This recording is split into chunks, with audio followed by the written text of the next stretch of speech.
Good evening, everyone. I'm your guest host today. Johnny Carson is taking a little bit of a break. Uh, Johnny may come on later, but I'll be at least starting the pub for you. And anyway, happy Saturday to you uh, all three of you who are, uh, according to YouTube, in the waiting room. I hope you're having a great Saturday. And glad to have you here. Myself, RW, and the one other person who's out there. I won't be playing the guitar because I don't have a guitar. And even if I did, I don't know how to play one. So we'll just be me babbling the whole time unless a guest comes on. Hey, English Bottle Cap. Good evening slash early morning, late evening to you.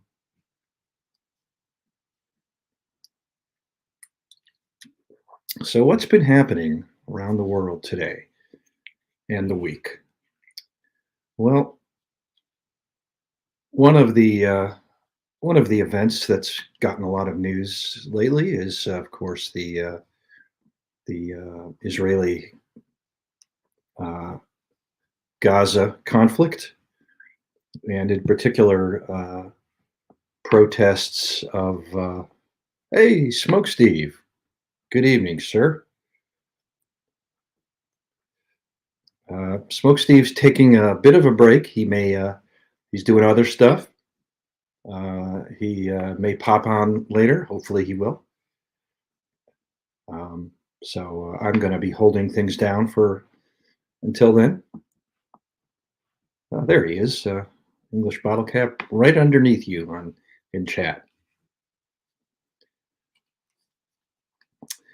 So anyway, these there have been substantial protests at U.S. universities. I'm not sure how much it's been happening at other universities, but the at several universities and colleges here in the U.S., the protesters have taken to kind of bossing around who gets to go where, blocking access to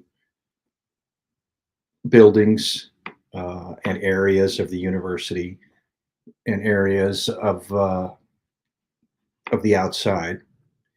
Um, Several of them they have set up sort of tent cities for some reason. Particularly at UCLA, there was some extremely obnoxious behavior with protesters being very aggressive. Um, Cup of tea, that's a good theory. I'm sure a lot of the students would prefer to be protesting than having to sit in finals. Um, so these UCLA pro-Israel, pro-Palestinian protesters would were blocking access to buildings, requiring that you be one of them before you could get access to the building. And when people would show up with to sort of protest the protesters, maybe interrupt their chants with their chants, they would surround them, which is aggressive, but I would say it's not violence unless you get in their personal space. There's a point at which it is assaultive to stand in front of someone, like if they're right in front of your face. Um, they would put their hand in front of their face if they were filming. They would put their hand in front of the camera. It's I'm not sure that's a legal problem in and of itself, but it does make uh, it does make for confrontation and physical confrontation more likely. If someone puts your hand in front of your face, my instinct would be to move it away, slap it away, and that's how physical contact starts. And of course, there are pro-Israel protesters who are similarly aggressive and hostile, and so it's uh, it's a somewhat explosive mix. Um, it's probably been less violent than I would have guessed, and I think part of that is because these protesters are kind of half committed. It's kind of protesting as a social event as much as it is tr- protesting by the true believer. Um, so at some point, college administrators um, decided that you can't. They reach a certain point where classes are being interfered with, students are being interfered with. So they basically called the police to disband the blockades. Um, and those have gone over. Those have been pretty easygoing, really. You know, During the Vietnam War, people ended up getting shot to death at these things, and heads got busted. So compared to those good old days, you'll see videos of a teacher screaming that while she's being carried away, and maybe someone gets pushed down, and then they get up, and all's okay. So uh, stories that the police are, using excessive force on protesters, and it's the fascist state coming in to crack heads and impose its yeah, this guy again, I know. I'm tired of looking at me. Impose its will on the morally correct protesters. I mean, that's all just a narrative. That it's mostly people protesting, blocking entrance, disrupting the campus, protesting in ways that are against the rules, um, and being disbanded. Uh, and that's about it. If someone won't leave, you got to arrest them. So that's what happened at UCLA. I think a much more effective tactic would be to uh, change the rules to say that you cannot protest anonymously. You have to identify yourself if you are uh, if you're organized in a group, if you're camping out there, if you're out there with a group of people, you know, impeding people's access, then you have to identify yourself. And if you don't follow the rules, students should be punished. So whatever sanctions there are, all the way up to expulsion. Um, it's interesting that at Columbia, a student was expelled for obnoxious speech, uh, saying that Zionists should die, and that sort of level of rhetoric. I'd say none of his statements would amount to a what we would call in the U.S. a true threat. A true threat is one that does not get First Amendment protection. I would say he was not guilty of any true threats, and yet he appears to have been expelled. Now, the exact reasons aren't usually shared publicly unless the expellee cares to share them. But he said these nasty things. The Columbia administration did nothing. Um, he said them again. They did nothing. Then somehow some of his comments that he said before, in which nothing was done, went viral, probably through some conservative Twitter asshole who published them. And then all of a sudden, you could imagine that the administration of Columbia University got calls from people and donors and Republicans and Democrats and everybody. And like all these college administrations, they just caved under the pressure and booted the guy out. Yes, it's inflammatory. Yeah, that's true. But saying inflammatory things is, you know, it's not a cause to get kicked out of school. At least not college, or at least it shouldn't be. And um, anti-Semitism should not be an expellable offense. Um, it's just a thought. If you just because you don't have the right thoughts doesn't mean that you should be kicked out. Now there are certain expressions of that might be expellable, um, and that might be reasonable. You know, burning a cross on the quad, or for example, that I mean that's not acceptable. Um, so there are a lot of things that are protected by the First Amendment that nevertheless aren't going to be tolerated at your university. But saying words, that's I think that unless you unless your speech is illegal, like true threats. I think most of the time I can't think of any reason to expel somebody for things they say. Um, and I think it's important for universities to be places where people can um, have outrageous thoughts, can speak thoughts that they're having, speak to outrageous thoughts they're having, or what I would call outrageous, give voice to them, and have somebody uh, um, disagree with them and counter their words. Um, yeah, and Corbyn was sort of kicked out of the Labor Party, or whatever that means. I mean, he still seems to be in the Labor Party, and I read a lot of his tweets, and he's certainly careful to say nothing that um, could be said to be anti-Semitism. There's no smoking guns in anything he says. So you can't. I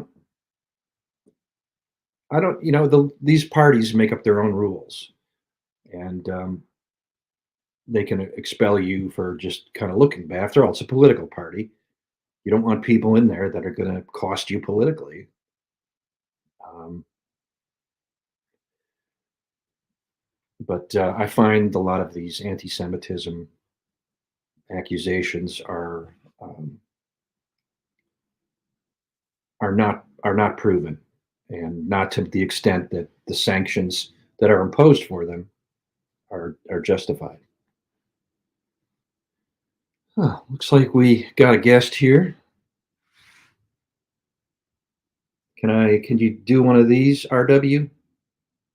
Okay, that's close enough.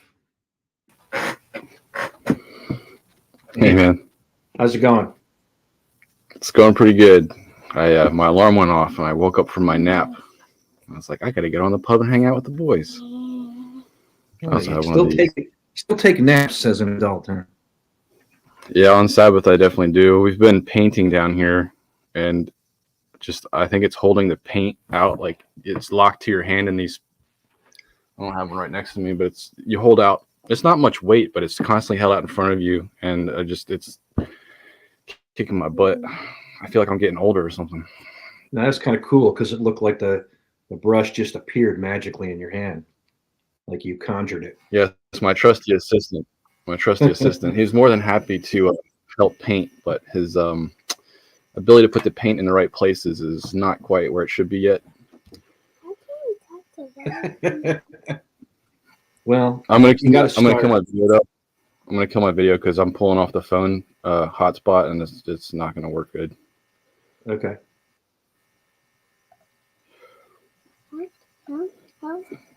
So yeah, I haven't paid much attention to the protesting this week because I haven't been able to really check out the news. But I did see that students were standing up for the American flag or something, and they were treated like Yeah. garbage. What was that story about? Oh, students. I mean, a lot of this counter protest is just trying to piss off the protesters. Now, I don't have a big problem with that. I mean, I would be sorely tempted myself to do the exact same thing. Um, so, I mean, they would shout USA, USA. You just figuring out what things it takes to antagonize the other side. Probably doesn't It's, take much. it doesn't take much, and you know, it's not a big deal. But it was kind of cool that they went out there and stood up to, especially at UCLA, where at least some of the protesters were pretending to control uh, parts of the campus simply because they have the bodies there. They'd erect a gate, or with perhaps a bicycle stand. They would use it as a gate to block access, and if someone they Right. knew, one of their crowd wanted to go through, they would move the bicycle stand so they could get by. So I mean, setting up Yeah, de I didn't know that facto. they were doing the whole club thing. That's definitely way too far. If you're disrupting the process of the campus so that kids can't get to the classes they're paying for, Yeah, I they mean should be that's. getting some fisticuffs. I mean, they should have been for something like that. I would give them a warning and say, if you don't stop, you're going to be suspended, possibly expelled. Are they I even mean that. students? Well, most of them are students, not everyone. It was Okay. interesting in New York City. Um, there's two main campuses that are roiling with protest. One I've already mentioned, Columbia University, and the other is the City College of New York. I'm pretty sure. Um, the mayor sent the cops to rip out the the squatters who were tent camping, and basically to arrest people who wouldn't disperse. And they arrested about almost 300 people. And the mayor kind of said, well, these are outside agitators mostly who are doing this and especially leading it. So people were a little skeptical, like, oh, really? Well, prove it. So what they ended up releasing, the police, was that 29% of the people who were arrested at Columbia University were not students. So that's certainly not a majority. That's No. not even a third that were not students, but it's still a lot. But at the City College of New York, 60% of the people who were arrested were not students. Wow. So it's almost like a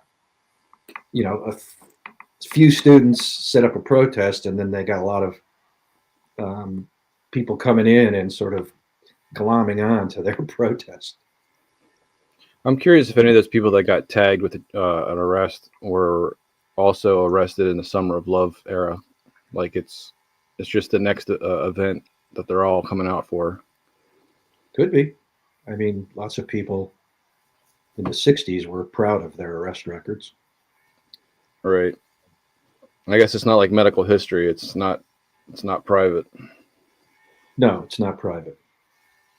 And some people, if you got arrested in the 60s, there were there were some employers that weren't interested in you, either because um, you just could be more trouble than you were worth, or because they were, kind of right wing and didn't want any goddamn hippies who hate America and love commies to, work in their culture. Did you protest during the Vietnam era? Were Well, you old enough for that? I was 8 years old in 1970. That's enough to So carry a sign, right? yeah, but no, I never protested during the era. Did your parents have a strong political leaning? And My parents were both Democrats, but they would today be, I mean, they wouldn't be Democrats today. My dad might be, but he would feel quite out of step because they were both, you know, conservative on most issues. Hmm. And my dad and mom have different backgrounds. My dad was a city guy, so he was a little more liberal, and my dad was a Jewish guy from the city, so he had a little more liberal, but he's still far more conservative than the people today. And my mom was kind of from a rural area in Kansas, and she was somewhat more conservative. But That makes sense. they both had liberal streaks in them too. So, but the parties were different in 1970 than they are today. Both the Republicans were more liberal then, and the Democrats were more conservative then. So, It's hard for me to grasp that concept, I guess, because yeah, I've always grown up in my generation, and it's just extremely different. So, yeah, it is. I mean, it blows people's minds to realize that the president that created the Environmental Protection Agency was Richard Nixon, a Republican. are you familiar with Pocomoke Snow Hill? I'm familiar with the Pocomoke River. Okay. Yeah, Is is we went to church today in Pocomoke with a strong congregation of 4 people. yeah. But that town, Pocomoke, has not changed, I swear, in 35 years. That's just like a spot of Maryland that never really built up and just stayed the same. I'm guessing it's because there's not really much jobs out here. It's basically you're either going to be farming on the Eastern Shore or, working at a Walmart or something. It's not like there's really high-end jobs. I don't know. It's just interesting. Well, I mean, the Eastern Shore was always isolated, and development was pretty much nil um, until they built the um, the Bay Bridge, and and then development increased because people could get to and from the Eastern Shore more easily. Uh, yep, I It's see definitely that. building up more on the water though, like Yeah, around Wall Island here and stuff. It's and then they built this a second span. Hey, base, how you doing? hey, Welsh. Good evening, lads. And then Feel free to take over, Welshie. I have bad signal. they built a second span, and then there was more bandwidth to the Eastern Shore, and development and kind of took off in parts, closer to the bridge, more development, closer to Ocean City, closer to the beaches, more development. Did Still, you do vacation in on the Eastern Shore growing up as a kid? Like, did you do Chincoteague or Ocean City or any of that stuff? well, I grew up in Chicago as a kid, but Okay. I came out to this area when I was basically 22 years old, 21, and yeah, one of the things to do was to what does a Marylander do? They go to the beach, go to Ocean City. Yeah, they think that's a beach, so that's where they go. Yeah, so we went to Ocean City a couple times. We It's kind of a rowdy kind of, I don't know, I guess I would say a working class crowd that usually was there, and extremely loud, boisterous, up all night, college kind of vibe. So as we It, got older, we've discovered that there were more quiet beach communities, right, especially in Delaware. So right. we shifted our place to go vacationing to the Delaware beach. Just one more geographic question for the night. Is Fells Point still a party town, a party part of the city? Is I mean, that it's still where people still, go to get smashed and stay up all night? And yeah. I mean, there's still lots of there's still a lot of pubs in Fells Point. Some have gone out of business. Some of the ones that were favored by some of my work friends, they went out of business. But there's still because of COVID? basically it's like COVID. I don't know. COVID was the excuse. I think they were always marginal in terms of the profitability, and one of them took a big COVID grant, and there was a requirement like you had to stay open 6 months after the grant. They stayed open 6 months, and then they called it quits. Work that So system. yeah, exactly. But still, yeah, it's basically pubs from one end to the other, small eateries. There's definitely a very a very party vibe to it on weekend nights. Right, the pub crawl spot. I'm sure Welshie knows what a pub crawl is. Oh yeah. You ever you remember the bumper sticker "Eat Bertha's Mussels"? Yes, yes, I Well, do. that's a pub. That's from a pub down there, Bertha's, and Bertha's closed Oh, Bertha this closed her year. muscles. Bertha closed the mussels this year or last year. They closed. So There, it's probably time for Bertha's muscles to retire anyway. yeah, Bertha's mussels. We're getting quite tired at Oh hell. that. Welshie, what's going on your side of the world, man? Um, yeah. Sadiq Khan's just been re-elected for the third term into London Mayor. Oh, really? Uh, How yeah, how was it a big win? I think it was. I haven't heard the numbers. They haven't been confirmed, but I think they're like 12%, like quite a lot. So It's kind of the UK is at least London is kind of a well, different place. so Sadiq Khan, for the American listeners here or the international listeners, is a very controversial mayor of London. He's represented terrorists, ISIS terrorists. What? Yeah, he was a lawyer. He represented ISIS terrorists, No. Wow. and Yeah, I mean, the UK in general seems more left wing than America. So trying to trying to judge where the middle is and whether which side of the middle we're on at any given time in anywhere in the UK is a bit confusing for Americans. Are you having a bunch of protests he over just there at is, universities as well? which puts them a minority, basically. Yeah. So that obviously clearly doesn't help the scenario. Are your uni students over there getting in on these protests or not? Yeah. A couple of them got manhandled out today. I think it was Leeds. So I can bring the clip up. It's quite amusing. Yeah. They tried a bit of the old, green hair, orange hair brigade. With Nice. masks on. Very stylish. They're all laughing as terrorists, like Hamas terrorists, with like tea towels and all that. It's fucking hilarious. Let me try and find it. I think it was Leeds. Let me check. I'll be back. You don't have the same, I should know by now, but you don't have the same right of protest over there, correct? No. Well, they do have. It's not going to be the same as in the U.S. So we've got to get, like, if you're doing a protest now, so if you're doing I don't know what it is, but if you're doing any numbers where you're either blocking the road or having a protest, you sort of need police.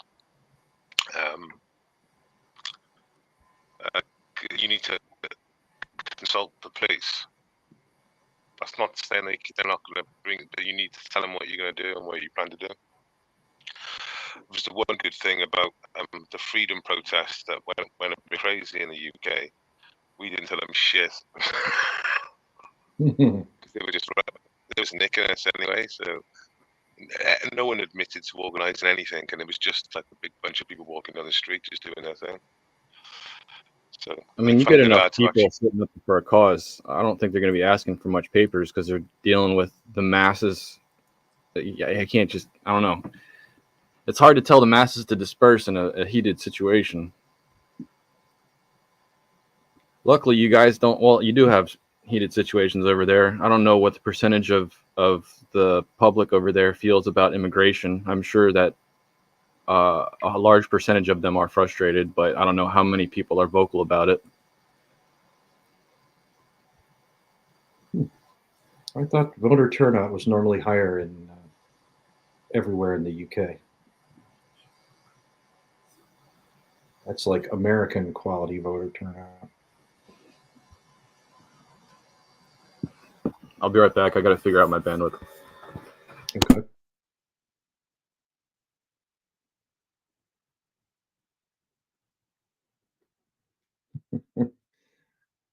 Is that really you, Smokesteve, in the in the comments? I'm not so sure.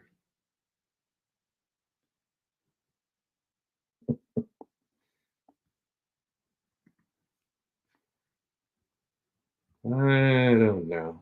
Smokesteve, he doesn't use LOL very often.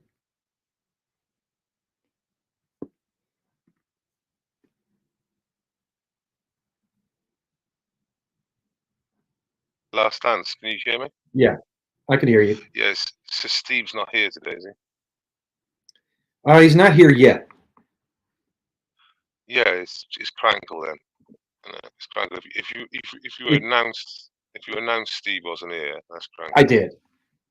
So okay, so it's could be Crankle. Yeah, I'm on guard for Crankle. Yeah.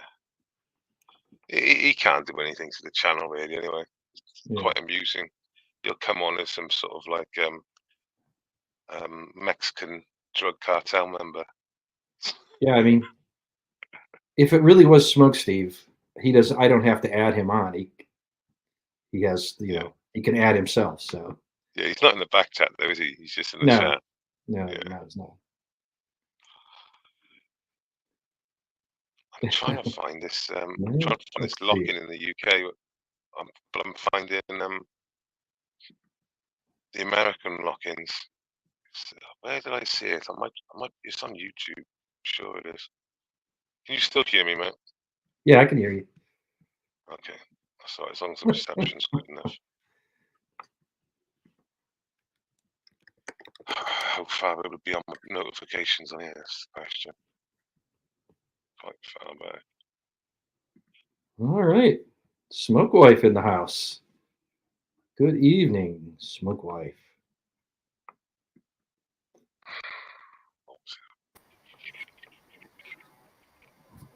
All right. Oh, I got it. I've got it. Okay. Yeah. Copy. Okay, mate. It's in the back chat. This is the UK today. Oh, we got some news going on here. What we got going on here? Oh, dang, it's a video. Yeah, we got a bit of this stupid nonsense business. Is it in the back chat? Can't see it. Yeah, it's in the back chat. Let me bring it up.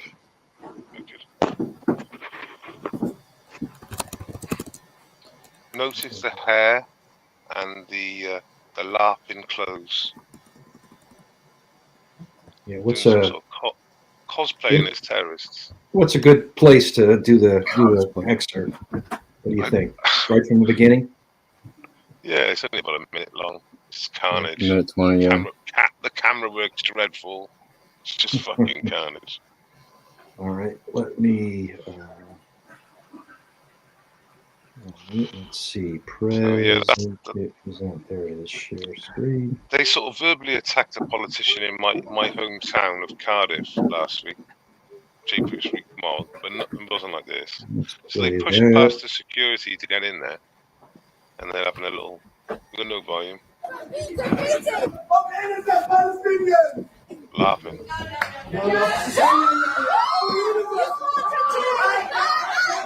They're so shocked they touch it.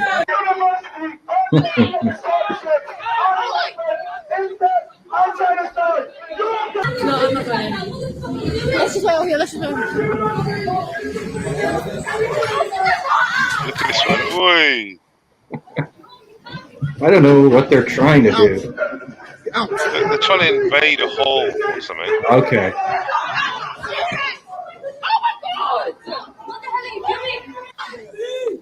Well, what do you think they're doing? You have security over there that's younger than 60. Listen to it now. No. You guys push past us. You guys all push past us. Trying to get a little bit on the face. Like, no, you're No one should. No one should. But it knows. It's funny, he said, "Will you push past us?" And he said, "Well," and she was like, "Well, then you done this. Look at her." I don't. Yeah, the last second of that clip where it shows that woman with the nosebleed. Yeah. it looks like the white helmets. You know the white helmets where they set up like dead bodies that are not dead and stuff. You know that sort of con. No, I don't know that, but I'm not Yeah, surprised. you've seen the pallies when they line up a load of dead bodies and then they're all of a Oh sudden one's yeah, having a fag and stuff. the I think, Hollywood thing. yeah, Pally would. I think that she didn't have a nosebleed. If you go back to like the last seconds, I think that was a set. I think that was a setup. I honestly do think that that's not a nosebleed because it's just something about her crying the way she's crying. I just looked at it. I couldn't understand any of it. It's just I mean, like I said, just trying to invade. Well, Can you play the last 2 seconds again? Yeah, sure. Just tell me what you think the second time you look at it. Let me. I just thought she had a red scarf up in her to cover her face. I didn't realize any. Oh, there. Yeah. When you play it again, I don't think she's.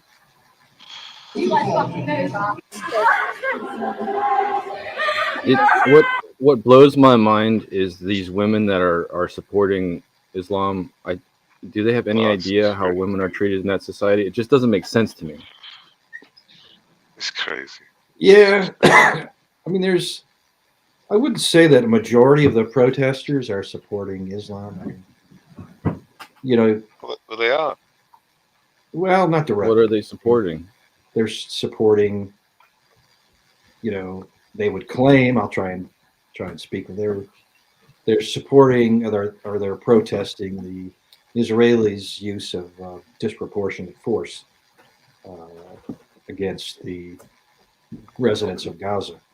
The Americans have already accepted a load of Palestinians that want death to America. Remember that one of their most famous chants is "Death to America," and now Biden has just said we're going to take a load.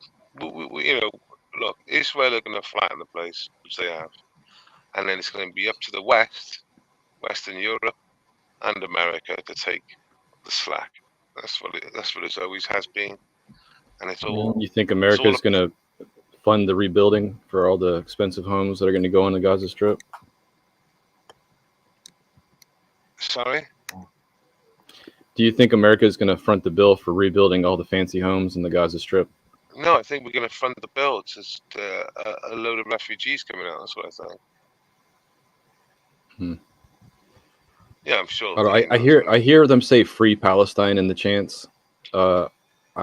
Palestine is free though, right? Like it's the whole issue is Gaza. You know, if they're fussing because Hamas is getting wrecked, then at least change your chants to be very specific, because it just seems like a bunch of people that don't actually know what's happening.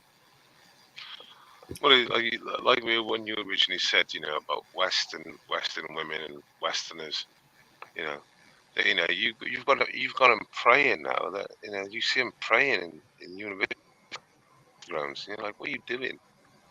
I mean, I was in a debate with someone earlier on, and I said, do you realise that a woman's testimony is worth half a man's testimony?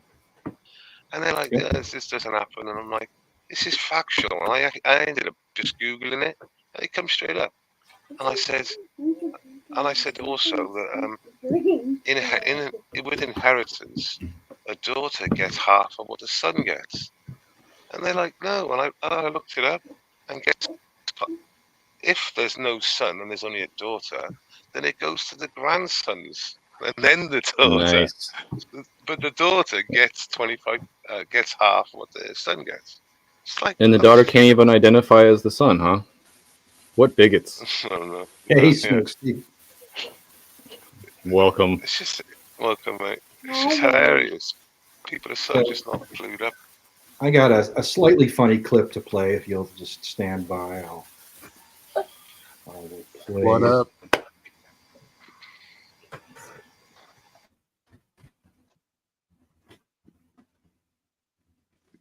زي ما انتم شايفين في الفيديو ايش الامريكان بيرموا علينا الحلويات لاطفالنا وتاريخها منهي، يعني يفضل قبل شهر 2 2024 واحنا اليوم في شهر 4 2024.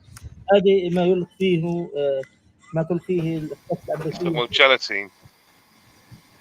So he's complaining that the the Skittles that were given to him by the Americans were expired a month previously.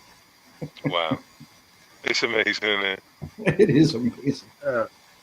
Were Skittles banned in the EU? I have no idea. Yeah. I think it's somewhere like Australia because they have no nutritional value at all. Have Of they? course, it's 100% sugar, which Right. doesn't Food really coloring, expire. filler, gelatin. Yeah. It doesn't really expire. Even if there's a best if used by date, it doesn't expire. Mhm. So why did the Americans give him? What was he, a pally, and they give it to him? What's going on there? Yeah, I mean, it was, it's part of the emergency meal Egg drop. All right. shipments. Just some sweets just to Did he for say death variety. to America? Did he say death to America at the end of the statement? He might have. I have no idea.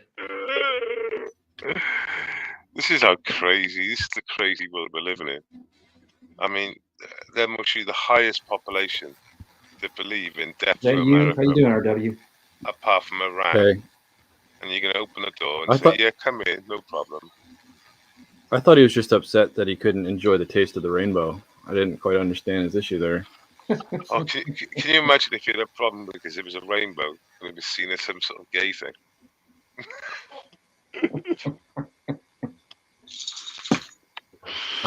In here. What's happening, Smokesteve? Oh, not much. Just, enjoying the pub from the other side for a few. It's pretty entertaining to just hang out in the chat. Were you in the chat then, were you? Yeah, he was That throwing was me, bombs yeah. there. It wasn't Crankle, it was you, was it? It was me. I was getting ready to time you out. Yeah, it was me. Yeah, his name should have come through as the creator. When the creator goes in the chat, the name is like highlighted in blue. Looks the same to me. On StreamYard, it would look the same, but on YouTube, No, Yeah, I didn't even look Yeah, on YouTube. YouTube, yeah, it'll be highlighted. it was highlighted on YouTube. That's why it was funny. But I just, Oh, okay. Yeah, we Yeah. were. It is. It's highlighted. Okay. Yeah, I was looking at the feed on StreamYard. I was thinking to myself, Jesus, if this guy Crankle can get his name highlighted like the creator of the channel, the owner, we're screwed if that's how good he is. But no, it was me all along. So I do this entire thing on a laptop, and so I don't have a lot of real estate. So I'm my windows are maxed out, and I have to put the other window on top of the YouTube chat window on top of the StreamYard window in order to see the YouTube chat. So I typically like to just look at the StreamYard's version of the YouTube chat. sure. But you have tab browsing, I assume, right? Yes, I have tab browsing. So you can pop it, like just keep the tab on top and click on YouTube periodically. That's what I do to just. Yeah, I mean, I could do that. I prefer to not completely switch tabs because I like to see what's going on here, especially when Sure. I'm helping to moderate. But so what I do is I pop the chat out, and so it's its own little window, and then I put it on top as I need to do moderation. Interesting. Cool. Pop out chat. Okay, that's Yeah. what it's called. Right on. Um, Good method. so something very current that has happened in America at the moment is this new law, this anti-free speech law, that makes scriptures of the Bible hate speech. Have you heard? It's not in. It's going through. It's gonna be kicked back a lot, but it's not through yet. But it's in process of going through in America. Have you heard about that? No. No, no idea. So basically, by quoting scriptures from the Bible to say that the Jews killed Jesus is now hate speech. Well, no, That it's not. It's not hate speech now. It is proposed to come in, so you can't criticize basic scriptures from. Haven't you heard about this, lads? This is I have heard about it. You know, people. I oppose this law. It's ridiculous. It's taking the International Holocaust Remembrance Museum's definition of anti-Semitism and somehow incorporating it into a law in the U.S. that has to do with discrimination. It's not clear that that particular example you mentioned would be illegal, but it's also not clear that it wouldn't be. I mean, it's not clear that illegality is the issue. It has to do with what counts as discrimination. But one of the recommendations is that they gave that example that saying that the Jews killed Jesus is anti-Semitic. Well, I don't see how that becomes.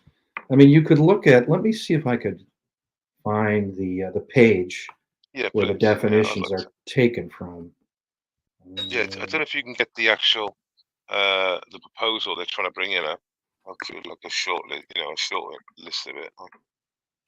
Lee, kick your camera on, and we can see you. Because they've given examples last time. So I think they've given examples. So if we can bring the examples up, then we can sort of judge what we think of those examples.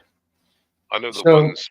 What I'd like to do is just put the definitions that have been incorporated, and we could see if which one of them might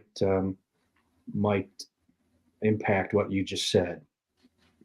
Is that okay, Smokesteve? Yeah. Sure, I'm down. Anything, bro.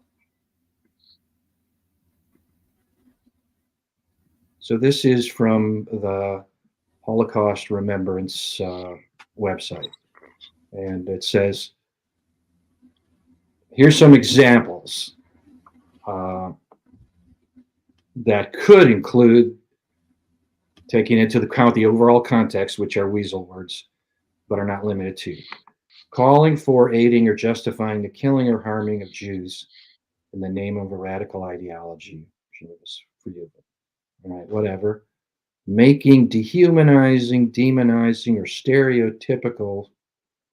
So this is pretty objectionable. None of this should be in U.S. law. Accusing Jews as a people being responsible for real, imagined wrongdoing committed by a single Jewish person or group, or even for acts committed by non-Jews. Maybe that would be impacted. Denying the Holocaust. That's illegal in Germany. Yeah, we're not Germany, thank God. So don't compare yourself to Germany. You get fucking put in prison for nothing in Germany. So here's the one. This is the one that's using symbols and images associated with classic anti-Semitism, e.g., claims of Jews killing Jesus or blood libel, to characterize Israel or Israelis. So it's not quite the same as what you says. The claim is in there, but it has to be in the context of characterizing Israel or Israel. All of this, none of this should be in the U.S. law. No, none of it should be there. Real quick question: all those dots that are moving around on that screen that you were sharing, do you see those on your laptop? I do, because so that's one of the problems with your laptop. You think it's starting to go? Yes. Yeah, that would drive me fucking crazy, dude. Time to pony up a couple grand. Yeah, I know. Hey, Hannah. Okay, look who it is. We said German, and the Bulgarian showed up, but that's close enough. We'll take it. Get on here. I've got a tweet for you. I have a last dance from Charlie Kirk. He breaks it down. He's given the examples. Do you want to read that out Hello. now? If I give it to you. Hello. Hi, Lee. Sure. Can anybody hear me? I'm- Oh yeah, I'm there. Yes, Lee, loud and clear. How you doing, Lee, Leon? how's it going? Cool. Yeah. Yeah, that's good. Sorry. It's okay. Carry on. Thank Here we you. go. It's in the back chat now, man. No, I don't see it in the back There chat. it is. There it is. You You'll know, have to read it's it out still loud. legal in the UK. You can wear a swastika without getting arrested, but in Germany you can't.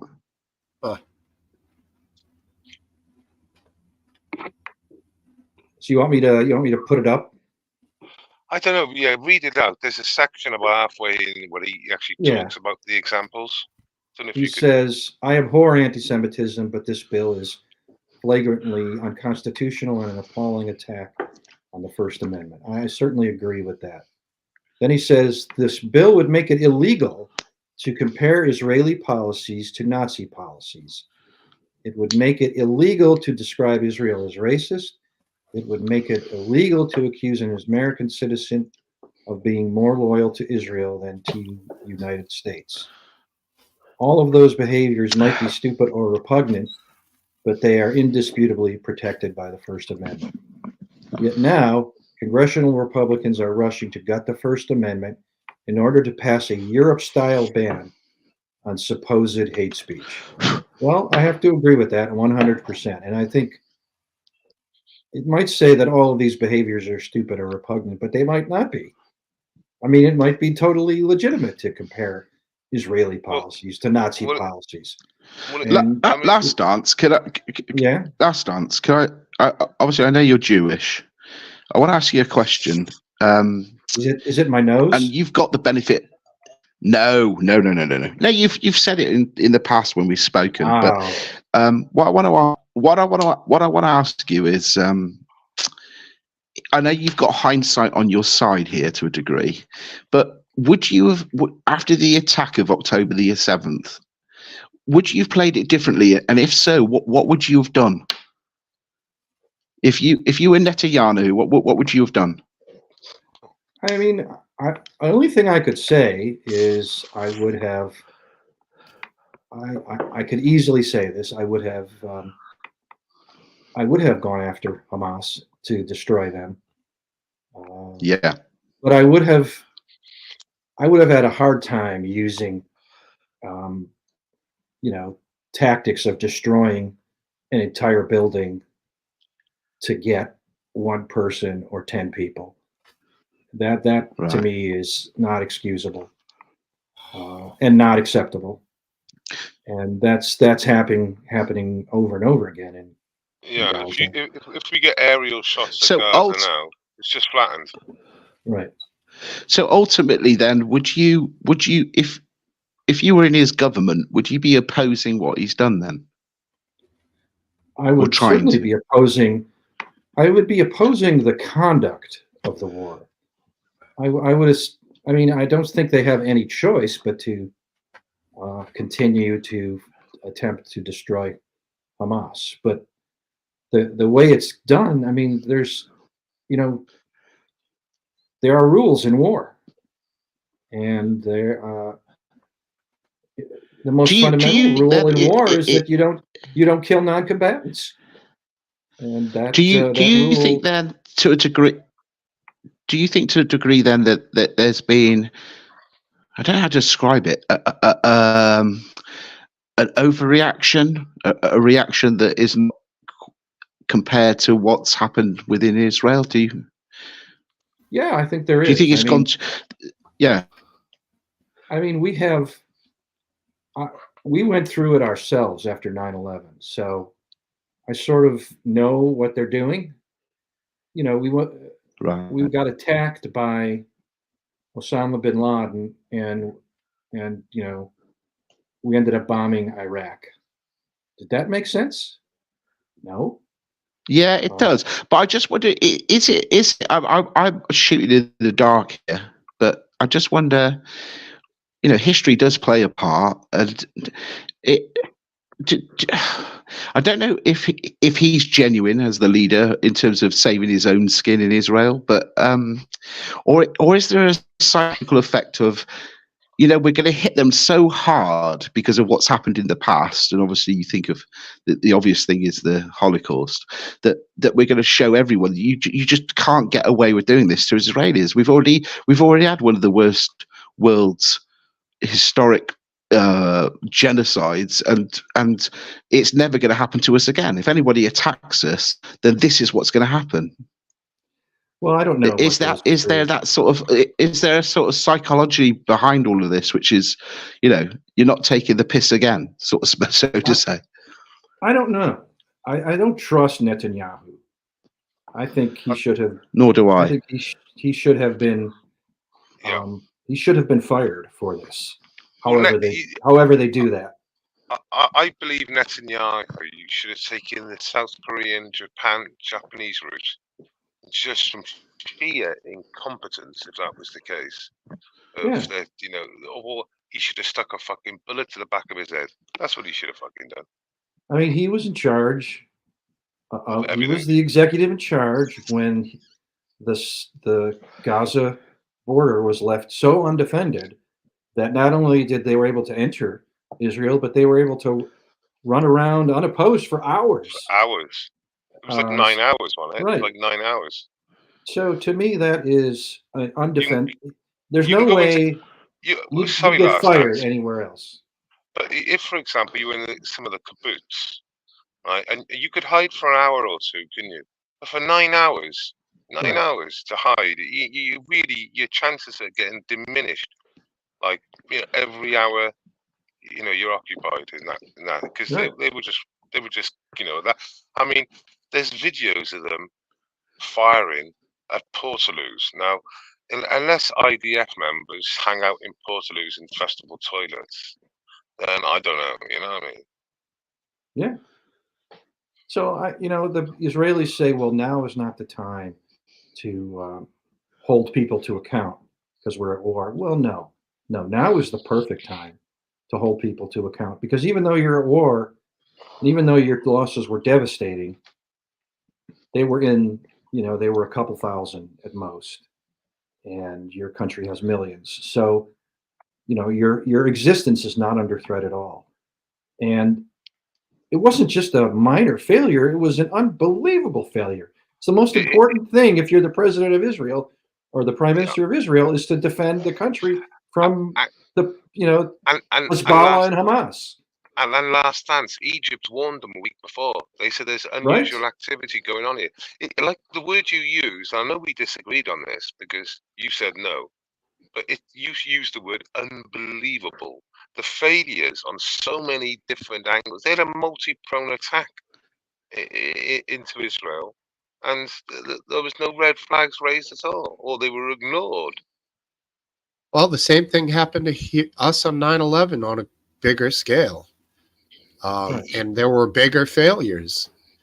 And let's not face it, they already did it once to the same building.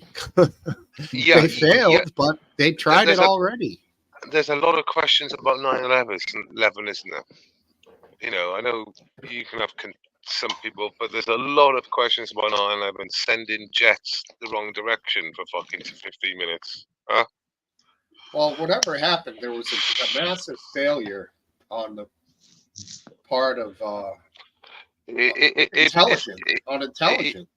It's a bit like the word last dance use. It's unbelievable how they could get that so wrong on both of those occasions. Unbelievable. Yeah, it's fucking crazy. Maybe there's a degree of complacency. I don't know. Well, yeah.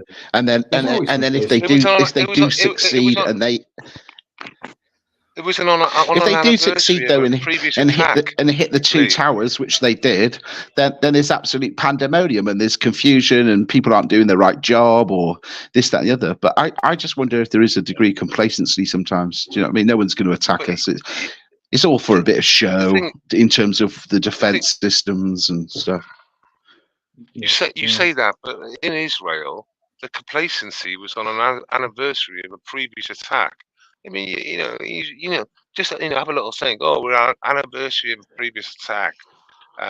Everyone go home. Everyone go home. You know, he basically wound down, giving people leave and stuff. When you're on an anniversary of attack, it's like, what are you doing? Yeah, in all essence, based, I'm actually in agreement with you. But I'm just thinking, if there was any Bizarre, isn't excuse it? for them, that was there a bit of complacency, thinking, oh, lightning doesn't strike twice. Well, actually, it does, as we all know. It does. The dates are super important. Dates and numbers seem to be very important in this world. And, there's always seems to be loads of terrorist attacks in September. That's just a general thing that seems to have happened. They'll have Hey, repeat Base, whilst 9/11 you're on, attacks. yeah. Just on another subject, I'll let you know this week about the festival. So I'm just trying to move some things. So I'm hoping I can. But if I can, then I'll come up for sure. Yeah, it's going to be full of good people as well, and it's going to be one of those. I know it's going to be a proper chilled, nice little. I know. I really want to go, mate. I really do. I'm just trying to sort some things out with the family because it's a bank holiday, you see. So, and I'd already pre-planned some stuff, but I think I might be able to get out of it. I'll give you a call this week. Yeah, no problem, man. Sounds epic. It's a lot of chill festival. It is. It's their first year, and it's being run by a load of freedom protesters. So it's gonna be pretty chill. What's the name? It sounds pretty cool. Sound light. Sound, What's it called? Was it something like Sound Light? Sound on the Light, isn't it? Something like that. That's it. Yeah, something like that. Yeah. Going to be bands. Yeah, it's going to be like 30 bands there yes. over the 4 days. Anybody big or all more local stuff? I didn't recognise anyone there, but it's 60 quid for 4 days entertainment and camping. You can't get a night in a campsite for 20 quid these days. Exactly. So you got 4 nights for 60 quid and entertainment. That sounds epic. Yeah, it's going to be. There's not going to be any like licensing problems for music and all that. They said they got an acoustic late night sort of tent. Just like late. It's in the middle of nowhere anyway. Is it? Yeah, and it's in the middle of nowhere anyway. Yeah, too right. It's a 6-hour drive for me. So 6 hours. Bloody hell, mate. Sounds wild. I'll talk to you about that actually, Last Dance, because you could do it overnight here. If I'll speak to the wife, mate, because she goes to her mum's from now and then. So you could stop over overnight, but I'll talk to you about that, mate. Just to break up the journey. Do you know what I mean? All right, cool. I think I won't be going, but thank you. Yeah, I know. Oh, Last Dance. We're not going to go unless you're going. It's all based around you. What do you mean you're not coming? I don't think so. Do you guys have tents? Are you planning on crashing at the festival? Yeah, I am. So yeah. I've got a tent, which is fucked, and I might put it up, but I'm mostly going to sleep in my car. Just put the seats down, got an air mattress. Tent is good one. Better, dude. Yeah, I can have an option, but if it rains proper, I'm actually jump in the car. Yeah. You pack a cooler full of beer and just drink. This festival was refused an alcohol license, which is good in a way because so they can't sell it, but you can bring your own, right? Yeah, you can bring your own. Oh yes, absolutely. Lee's gonna have a whole bar. Mate, it's a whole there's a whole trailer going to be on the back of the car just full of booze. Well, you know you're going to get people walking around with bottles of spirits and shit like that, and they're going to be on their ass in like 3 hours, in there. You know what I mean? Yeah, exactly. You gotta pace yourself when you're at those. Yeah. How is it with smoke? Like, are there fucking rollers everywhere, or can you just smoke and not worry about cops? Well, it's a freedom rally, so it's going to have police undercover there, most probably. you know, I'm 50 years of age. You've got to like expect that the movement has got sort of spies in it anyway at some point. And it wouldn't surprise me if they stuck a couple in there, you know. So stupid. But Because in another sense, they maybe for protection too. Just make sure. Well, it's for intel, so they're mostly going to stick a female-male couple in there, and at some point, it's like I don't know how many people going to attend the festival, but it's not going to be more than like 5,000 people, most probably. You know, it's a small festival, so see what happens. Too right. I had a little idea today. Right, where I thought to myself, wouldn't it be nice if we could go viral with a little message to the world that we choose the date? I don't know, maybe sometime in July or August or maybe June. Who cares what the date is? But once a year, the whole world, in bearing in mind what we've just been talking about, the whole world just has a weekend off from say Friday, 3 o'clock in the afternoon, till say 8 o'clock Monday morning, where there's one weekend a year where the world just, you know, puts everything down, no fighting wars, don't matter who your enemies are, your friends, have a big barbecue, all get together, have a nice time. Fluffy clouds. And then you can, yeah, and then you can go back to fighting and arguing and everything else. Just week out of a whole 12 months would be really nice. Worldwide. Wouldn't that be brilliant? Oh, yeah. It would be nice. Yeah, it's just unrealistic. Yeah, I know, but it's such a shame because we should start a movement. You could do it. Oh, imagine everybody just having a smoke and getting on. Just be brilliant. Well, you have people that they say on no internet, on no social media, and social media goes up on that day. You know what I mean? Cup of Tea has a slightly different idea. What's he say? He says they should have a purge weekend where there is no law. Yeah. What, like the movie? Yep. There was 1 week a year for me for a very long time that was that purge week, and it was the 3rd week of June. Someone in the chat will know exactly when that is. And give them a minute; they'll answer it. I don't. Will answer it. I don't. What, 3rd week of June? 3rd of June or the 3rd week of June? 3rd week of June. Oh God! It wasn't where all Welshmen were legally allowed to go up the hills and shag the sheep, was it? No. Let's look in the chat. See if they get it. Juneteenth says on W. No, that's American, for Christ's sake. I don't know what it is. I get the day off and I'm happy. And yes, it's Glastonbury. Glastonbury, the old Abbey. Oh yeah, of course it is. Brilliant. Yeah, because you know, like I remember times where I was in like a plane. It was just the nose of it, like the front bit, like just the nose. It was in a tree in Glastonbury, and we're all wrecked. You just sat in there. You've got a dry position in there, and then like you're just talking. Like 2 hours later, you're at the cockpit of this plane. It's like it's not going anywhere. There's no wings to it. There's hardly any body to it. Just crazy shit that goes on down there. Do you know what I mean? Yeah, I mean, they have like a secret disco in the. It used to be called Shangri-La. I think it was back there. No, Las Vegas. They changed it from Las Vegas. And you would to get to this DJ venue, right? You would have to crawl through a mouse door, and then through a sequence of other trap doors and doors, and you might not even get to it. But if you do, you'll have Fatboy Slim playing in a deck with a attendance of about 50 people in this small venue. At 2 a.m, you know. Sounds wild. But you've got to go on your hands and knees, and then you're going through this tunnel, and you've got to make a decision which way you're going. And they don't make it easy for you. You've got one chance of it. Uh-huh. So and if you choose the wrong way, you're out. Okay.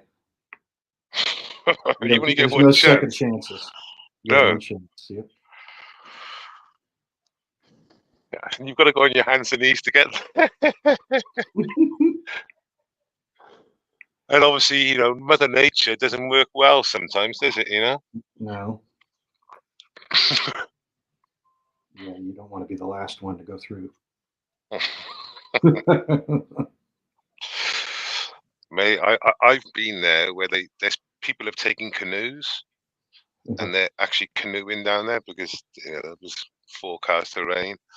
I've seen like many a tent floating around in just completely in like either floating or just completely soaked. Many tents. Yep. It's very well organized, but you can't really work with heavy rainfalls and a lot of people walking on grass. How many Just doesn't work. people? How many people tend to show up? So there's about 200. I think it's 210,000 paid guests. I think they have. Is it 60,000 staff? 60,000 staff. Yeah. So Glastonbury it turns into I think it's the second. It's massive. Second big. Yeah, it turns into the second biggest city in the West Country. It's second to Bristol. It literally in 1 week it goes from maybe I don't know what Glastonbury town is. It's not actually in Glastonbury town anyway, but it's in a farm like 5 miles from Glastonbury.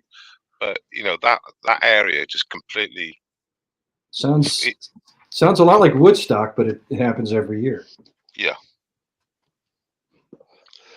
Base Rosman, do you remember? I went to Glass. I went to. You'll remember this, I'm sure. Yeah, you're virtually the same age as me.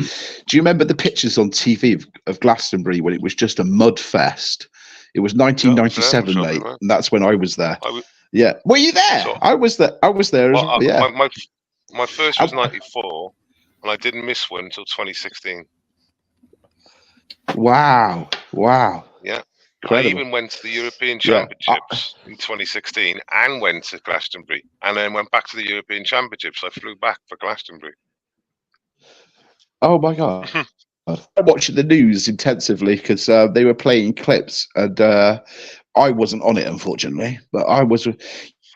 You'll remember, like running and sliding through the mud because we were all a bit chemically imbalanced, and but it was great fun. It was absolutely brilliant, even though it was raining and just skimming through the mud, spraying it everywhere. It's just great fun.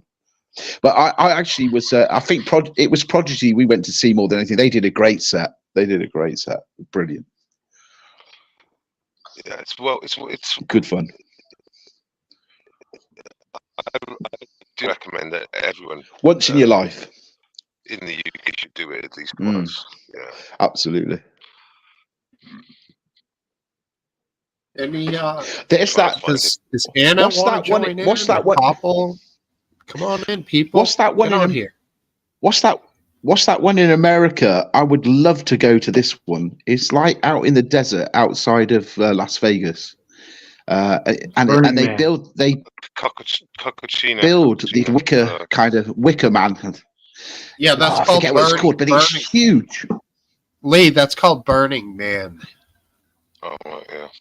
Yeah. Burning what that looked amazing. It would have been cool years ago, but I think it's gotten incredibly commercialized now. It's fucking Instagram central, it's TikTok nation, it's a whole different ball game, dude. You want to go to a cool thing, go to like a grassroots, go to like the Emerald Cup, which is up in the Emerald Triangle in California, where they review like all the best cannabis grown in the world. They have killer bands, great food, awesome beer, organic, like people there, not to be seen and to be seen on social media, but just to like be a part of a cool, competition. And you can be a judge for like $100 and you try out all the weed, shit like that. You're going to find more fun with that stuff nowadays. Burning Man is crazy. Coachella is for 4 days at Coachella. You're looking at like about $2,500 a day. You know, it's crazy now, dude. It's just out of this world. Yeah, but Steve, you had me at Great Weed. When are we all going?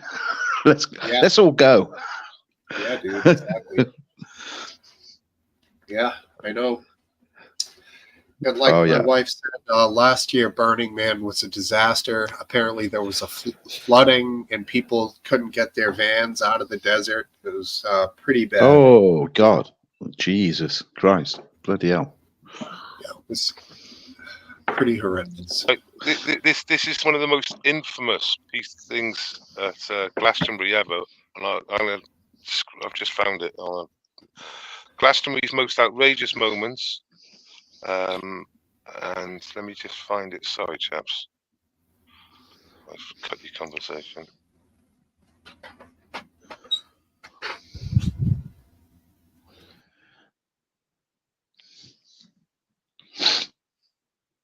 Oh, can't find it. Fuck, I thought I found it. Sorry, lads. That's all right. Anyway, in the dance tent in the 90s, it got so flooded at the one side of the we in Glastonbury they used to have one huge dance tent, and then later on they put it into 3 or 4 different smaller dance tents, which is definitely better because with the lay of the land, some of them used to get super flooded back in the day. Well, anyway, the huge one, the biggest one in Europe, we had there, and it was flooded up to your knees in mud on the one side. Just the lay of the land, and the truck come in, the shit trucks that empty the portaloos, and you know it's got like a lever on the side that says suck or whatever, and obviously unloads spit.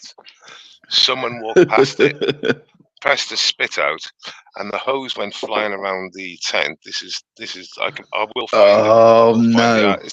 There's no video of it because I've just checked, but there's an article about it. And what it did is sprayed around like a hose pipe, sprayed the walls with rags, you know, all that sort of sanitary stuff, and shit paper and turds. The fucking people that have what's the you know when you touch shit like that, you're gonna have tests and stuff and jabs. Right? Yeah. Tetanus. E. coli shit. They used to. You can get like flesh-eating bacteria and all kinds of disgusting shit from that, dude. That's just horrendous. Yeah, nasty. Yeah. I think I found all it. because some joker. This is it. I found it. The Guardian's got it. Unfortunate instance of the log in the night time. There's so many shit stories in fucking Glastonbury.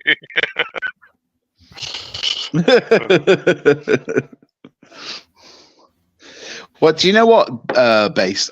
The reason I went on 1997 is a mate of mine who was living down in Cornwall got a contract to be able to sell his hot dogs. He had like a van there that you could sell hot dogs. Bear in mind, this is 1997, right? So it might not sound much now, but just bear in mind how long ago it was. So his hot dog van, right, and burger van, he'd made £3,000 profit, but from around about 11 o'clock in the morning to it was 3-4 o'clock in the afternoon. So he had to phone another friend and go, you've got to go to the local butchers, right, in Truro and buy as many burgers and sausages as you possibly, and go to the supermarkets and buy as much as you can, because he was virtually out of stock. He didn't realize how big it was, and within that, just like those few hours, £3,000 profit. So his mate had to like get a courier, and he was going, the courier is going to cost X amount. He's going, it doesn't matter. I'm making so much money. Just get them here as fast as you fucking can. Yeah, fucking unreal. Okay. Breaking news. We've got severe flooding going on in Texas. We've got some nearly live video. Oh my god, he's going in the water. Oh my god. Oh my god. It's in Oh my god. He's in them. You see his hand hanging out of the. Yeah. Oh my god. He's fucked. What the hell's he doing that for? Oh, that's him actually. Oh, there he is. Yeah. He's How's up he on- driving it? And then, oh, he's so fucked. I mean, get on the roof of the. Get the guy in the Toyota. He's just bombing with his big tires.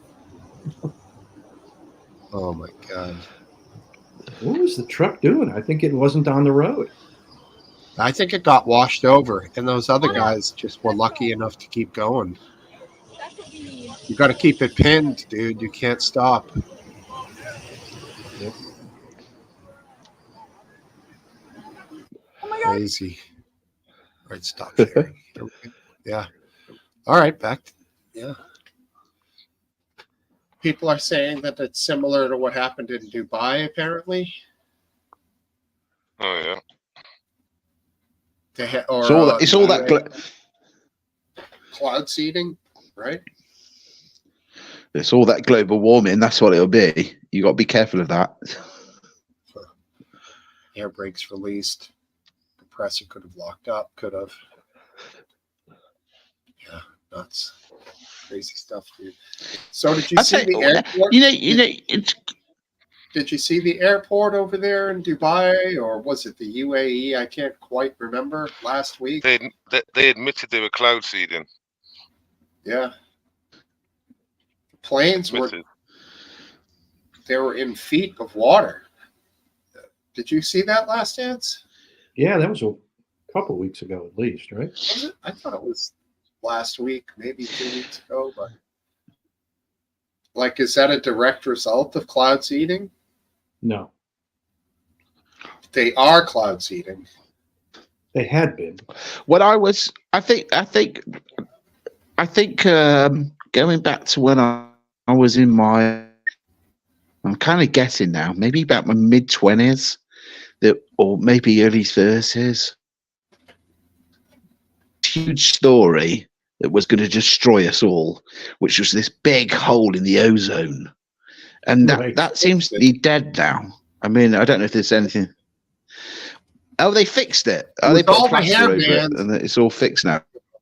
Was it? Because it was the hair bands in the 80s with all the Aquanet. Once they stopped using hairspray and they changed the formula, there's no more CFCs. It stopped the shrinking of the ozone hole, apparently. I don't know. Right, okay. I see. Okay, because as far as I knew when I was that age, oh my god, we're doomed. We've got this big hole in the ozone. We're all gonna fucking die. A load of bollocks. Yeah, there was a lot of fear stuff. We had the killer bees thing here, and that was a big one in the 80s. Killer bees are gonna run a You are, lads. I found the article. It's taking me 10 minutes, but here it is. Give me 30 seconds. Are we still on the fecal matter spraying? Yeah, it's great. It's headlined the poo explosion 1998. You're lucky there's no imaginary for this one. In 1998, Glastonbury suffered one of the most infamous logistical nightmares to date after the dance tent became home to 6 inches of mud. It wasn't 6 inches. I was there. Oh, disgusting. I was literally Can you there. imagine the smell? I was on the other. Yeah, right. The store. Wait there. Let me just finish it. Organisers made a decision to suck some of it out with the toilet truck, except the truck was set to blow instead of suck, resulting in literal shit storm, a literal shit storm that covered the entire tent. And it's a huge tent. It's not a tent. It's huge. Luckily for the festival, TBH organised, the tent was empty at the time. It wasn't empty at the time. This is another nonsense. We were all there. Oh god! And later, it closed for 24 hours to be disinfected. The tent, the truck come in. People moved to one side of the tent. Some people moved. Some people just sort of hung out, and then the thing came in, and it just went off, and then it just flew off, and it went everywhere. And it got Oh, emptied. Jesus. Yes. There you go. Oh my God. You had to be there. It was rough.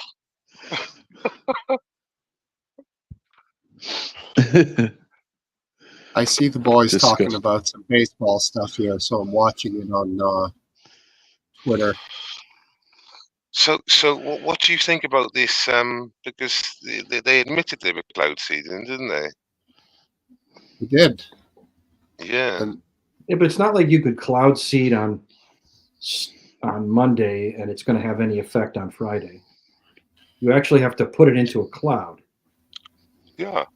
and then that cloud has to produce rain. I'll be back in 2 But- minutes. I'll be back in 2 minutes. But they didn't say they'd done it on Monday and it happened on Friday. They admitted they were cloud seeding previous to the date of what happened. I mean, Yes, previous to the date doesn't do anything. It has to. right. You have to seed the cloud that's producing the rain. If you want to get the okay. effect. Of cloud I seed. you know, like I said, I remember, not long ago, where this was all conspiracy theorists. Yeah, you we all- covered this probably Yeah. about 4 or 5 months ago, and we Yeah. went through and found a bunch of historical situations that they Yeah. actually did this. And yeah. Last look, Dance had to change your heart because up to that point, you were kind of like calling bullshit on everything Last Dance. Correct me Yeah, if I'm but wrong. No, I It's knew Operation about Popeye. clouds. Sorry, Last Dance. It's Operation I- Popeye, isn't it? It's been going on since like the 60s. But mainstream media would have this like set narrative. You're just a fucking conspiracy theorist, wasn't it? So that's all you knew, even though you knew the answer, really. Yeah. Last Dance, what were you going to say? I mean, cloud seeding isn't a conspiracy theory. It's a form of getting clouds to produce rain, but it doesn't produce water. It has to. You have to already have the water vapor in the But cloud. that's the job. just- That's the job of cloud seeding. Cloud seeding is to make rain. That's why it's called seeding instead of. All right, so let's get down to the nuts and bolts of it. Can you cloud seed on a day that is perfect blue sky, not a cloud there? No. Won't do anything. Okay, so what you're saying is we're not talking little white fluffy little puffers. These things you need a very cloudy sky, but like a day in Massachusetts here this past week, it didn't rain a drop, but it was gray the whole day. Exactly. Even a little foggy here and there. That would have been probably the day to do cloud seeding. It's almost like the clouds, huh? I think that's the case. Yes. Right. You want to get it when they're close to being able to drop rain, and you're taking a turkey baster and injecting it into the clouds, not literally, but essentially. What is the method for it? Do they use planes? I think they use. Is this something to do with salts as well for seeding? I thought it was. Why do I think silver iodide comes to mind? That's for chemtrails. So chemtrails and cloud seeding. Cloud seeding is strictly just to make rain, and they admit to cloud seeding, but the chemtrails they don't admit to. Which is, I think, more to do with precious metals. Is it a similar thing to when they crop dust fields, but they do it in the clouds on a bigger scale? They just aerosol some chemical substance into the cloud that helps them to retain more water or something like that? It's more like opinion at the moment. We'll have to check properly. I don't know if you want to have a look at butchers. Silver iodide has a crystalline structure similar to that of ice, allowing it to induce freezing by a process known as heterogeneous nucleation. Approximately 50,000 kilograms are used for cloud seeding annually, each seeding experiment consuming 10 to 50 grams. So what was the substance they used again? Silver iodide. And what is that? What is silver iodide? Yeah, if you could just give us definition of it. Sorry, Last Dance. It's good information, mate. I'm not trying to haul you out on the computer. Well, looking at it, it's got to have silver in it, right? It's got silver and iodine. And iodine, and some molecules Well, it's a amount liquid, of each one, right? Is it? I Yeah. don't know. Let me have a look. Silver iodine. So nice. Silver iodide. Where's Havenlip? Where's your co-host? Well, you know, Life He's- gets in the way. It's okay. he does. He's got We responsibilities. We are small fries here, and this is all. We're just bullshit. So I hope he does get to make it. I'm not going to DM him because I know he's got a life. So it's all good. How do you spell iodide? Iodine, but with a D at the spell end it. instead of an N. How do you start it with an I? IODIDE.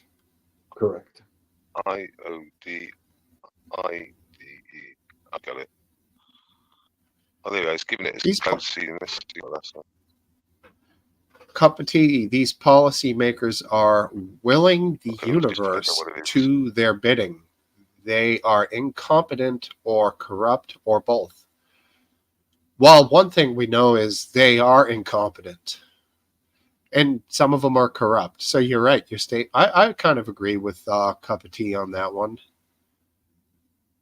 Policymakers rife with incompetence, that's for sure, and corruption.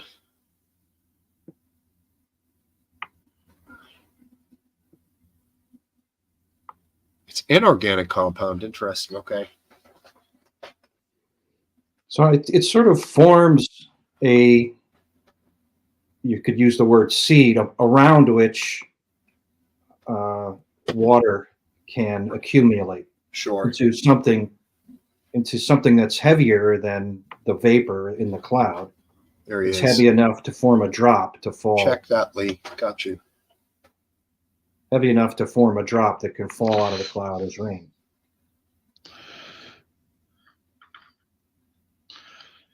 Yeah. Yeah, I mean, it's a simple concept and it makes sense. It would work. I suppose if you did it on a let's say you had overcast skies for a continuous period, you could cloud seed where you are, but being the fluidity of weather and the movement of clouds, you could cloud seed here, and theoretically 12 hours later, those same clouds could be 200 miles away. Could it rain then in the next place down the line? You know what I'm saying? Right? Well, I mean, it isn't an instantaneous reaction. I don't know. I don't think it takes long. I think if there's a lot of updrafts, like in a thunderstorm, sure, then it's possible that the water will stay suspended for a long time. But most of the time, you disperse the silver iodide, and I think pretty quickly the drops coalesce around the silver iodide crystals and they fall to the ground. The problem with cloud seeding is that you're just taking water out of clouds that the next town over would want, the farmer the next town over would want for their use. You're not taking water away. It creates water, doesn't it? No, it doesn't create water. Doesn't. Like Glass Dance is saying, it harnesses the water that's already existing in the cloud and sort of concentrates it around these molecules or whatever, and then causes the release to happen much faster in the form of precipitation. Right, it causes it to fall to the ground instead of staying up in the air as clouds. So what you're saying is these clouds were going to rain anyway, which I don't believe. Because that's the whole point of cloud seeding, is to make them. No, it's not saying they were going to rain. It's just saying the clouds had to be there to start with. All the water vapor had to be in the air to start with. Cloud seeding doesn't create any water vapor. Yeah, we have a lot of days here, and you guys do in England, I know, where it's cloudy but doesn't rain. Those are the days sometimes it's pretty thick clouds too. Sure. And sometimes it looks like rain all day and never rains. I think those are the scenarios that this cloud seeding would probably really work well. are really pulling Also, the. in I the remember summer reading. around here. I remember. There, go on, last dance. Go on. Yeah, the summer around here, we can get some pretty hefty cumulonimbus clouds that just don't get enough concentration to rain. But they have a lot of water vapor in them, and if you see those, you might squeeze out a lot of water. Sure. I remember reading when Russia has its parade days and they're showing off their missiles and their soldiers and everything, that from miles around, planes would go up and drop sand into the air, which any water molecules would then attach themselves to, and it would therefore it'd either create the rain miles away from the parade, and therefore if you look at any videos, there's never a rainy day when those parades are going on, and that's the reason they did it. Interesting. Now, I don't know what happens when you have all this water, with silver iodide. Is it safe to drink? I mean, what is it safe to put on the crops? I mean, I don't know. It doesn't sound nice, does it? No, I've never added silver iodide to food or water. Well, you have, mate. As far as I know. You guys, you guys, 50,000 tons a year. You guys have you've banned fluoride in your water. Is that correct? In your tap water? Negative. No, we still have it here. Oh, you still have it? Oh, wow. Because I read that you guys have banned it because we've got it in our water, which helps promote teeth health. But apparently, there's some bad side effects from fluoride, which was makes you dumb. Experimented on, and then by Germany in World War II, they were introducing fluoride to water, which was causing problems. So I thought you guys had banned it. Nope. It kills your brain cells, doesn't it? Well, I don't know. I didn't know that. Yeah, I don't drink tap water. Nor do I. What about when you make coffee or tea? Bottled water. I buy bottled water. Yeah. You pour that into your coffee maker? Bottle? Yep. I filter it out the tap. That's the first thing I do. I use a filter, but otherwise, I'm using mineral. Yeah. Mineral. Yeah.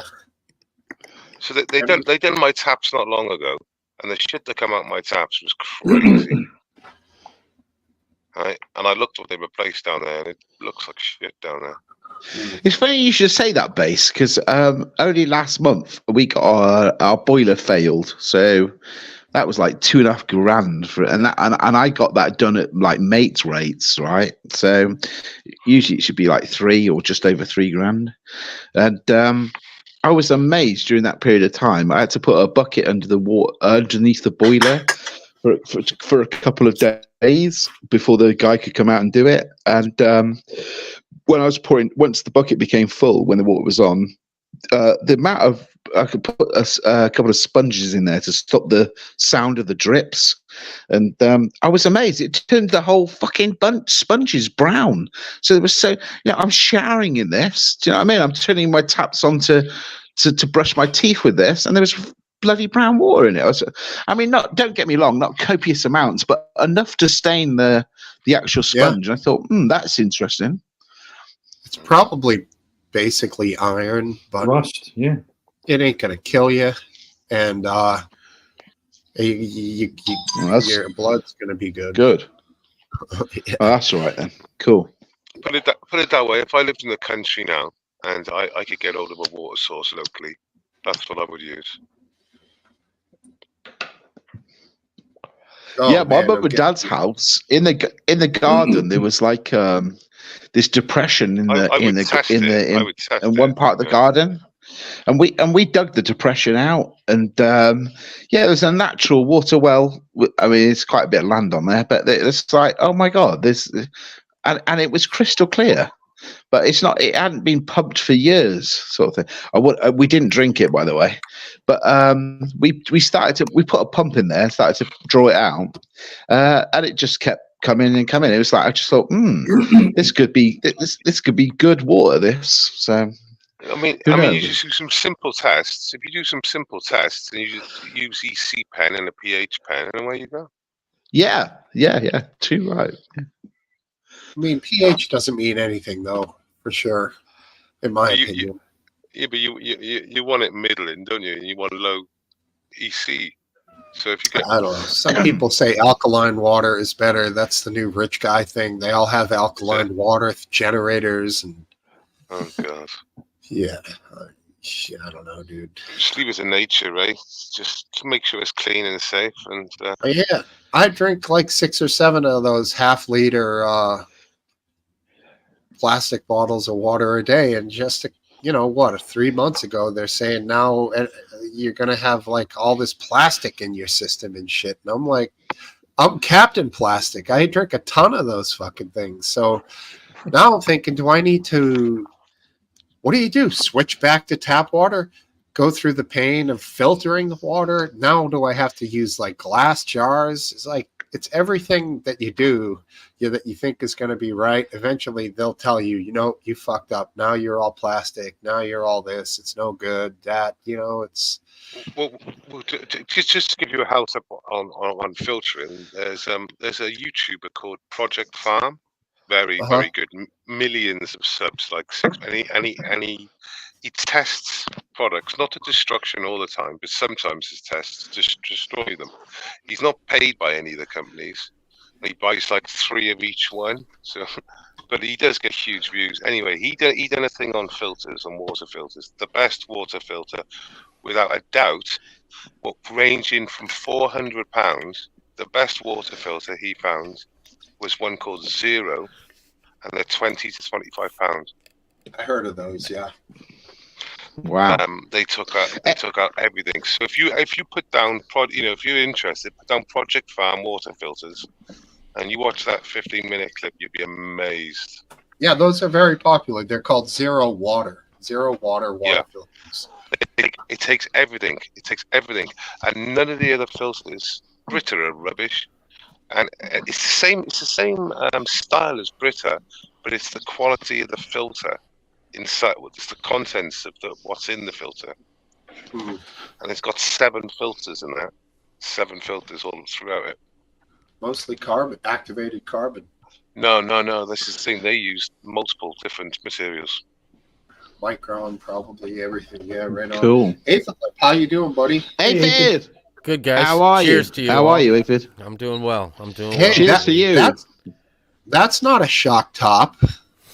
No, it's like you got some new stuff there. I do. This is I have all kinds of 6 different beers, I believe.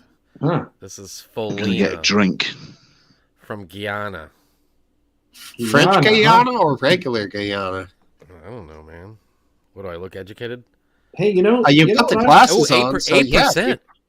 8%. Belgian dark strong ale. Does it taste 8% or does it taste smooth? No, I wouldn't have guessed it was 8%. Oh, watch out. Uncle Ralph might be showing up. Ralph. Oh, man. I've been there on these calls before. Johnny Yarbrough. Right on. Hey, Philip, I've been thinking that maybe I'm getting too much gluten in my diet. So have you ever had one of those gluten-free beers? I mean, I don't know. As a matter of fact, I have one chilling in the fridge behind me. So. You're kidding. What a coincidence. No. Actually, I have a whole box of them over there I could gladly send you, most likely. We'll see in a minute. Well, you got to tell me if they taste as good as they sound. Gluten-free beer. Wheat. Gluten is from wheat, right? Yes. Do they even put the ingredient? So Bud Light must be gluten-free. Unless barley. Is barley wheat? It's not, right? No, it's not. Doesn't say gluten-free. I don't know. Don't they? That's the angle this brewery thought, because they took a drink of it and it's like, this stuff shit. We got to have some kind of angle. And they're like, well, the gluten-free shit's selling, on the shelves over there at the Walmart. So let's just stamp a big gluten-free on this thing. Tito's vodka, they put that on the label. I'm like, yeah, right. People drinking Tito's really care about fucking gluten-free. Yeah, it's a big thing, but it's the most popular vodka now in I America. think one of so- the ones I have says it has whiskey in it, I believe. in the beer? Barley does contain gluten. I am wrong. That's okay. There you go. Funny, I thought barley was its own thing, but it's part of wheat, I guess. I guess. Yeah. Barley I wheat, mean- isn't it? You got the germ, Pardon me. and there's another part. What's of it. everybody? Go ahead. What's buddy. everybody? As we're in the pub tonight, of course, as every week. What's everybody drinking tonight? What are you drinking? One by one. Stevie, go. You go. What are you drinking? I just had a shot of Dr. McGillicuddy's mentholated mint schnapps and Bud Light. Okay. Last dance. I found some of this, Right here. which Hold it close, like me. What's Sutter what is it? home. Ugh. yeah, cheap shit. Sauvignon Blanc, white wine. Oh, I got white rid of wine? this. Okay. The base looks a little dry. Well, Yeah. she's got a. That doesn't look like it would quench my thirst. What you want, Tasty, based? though. What?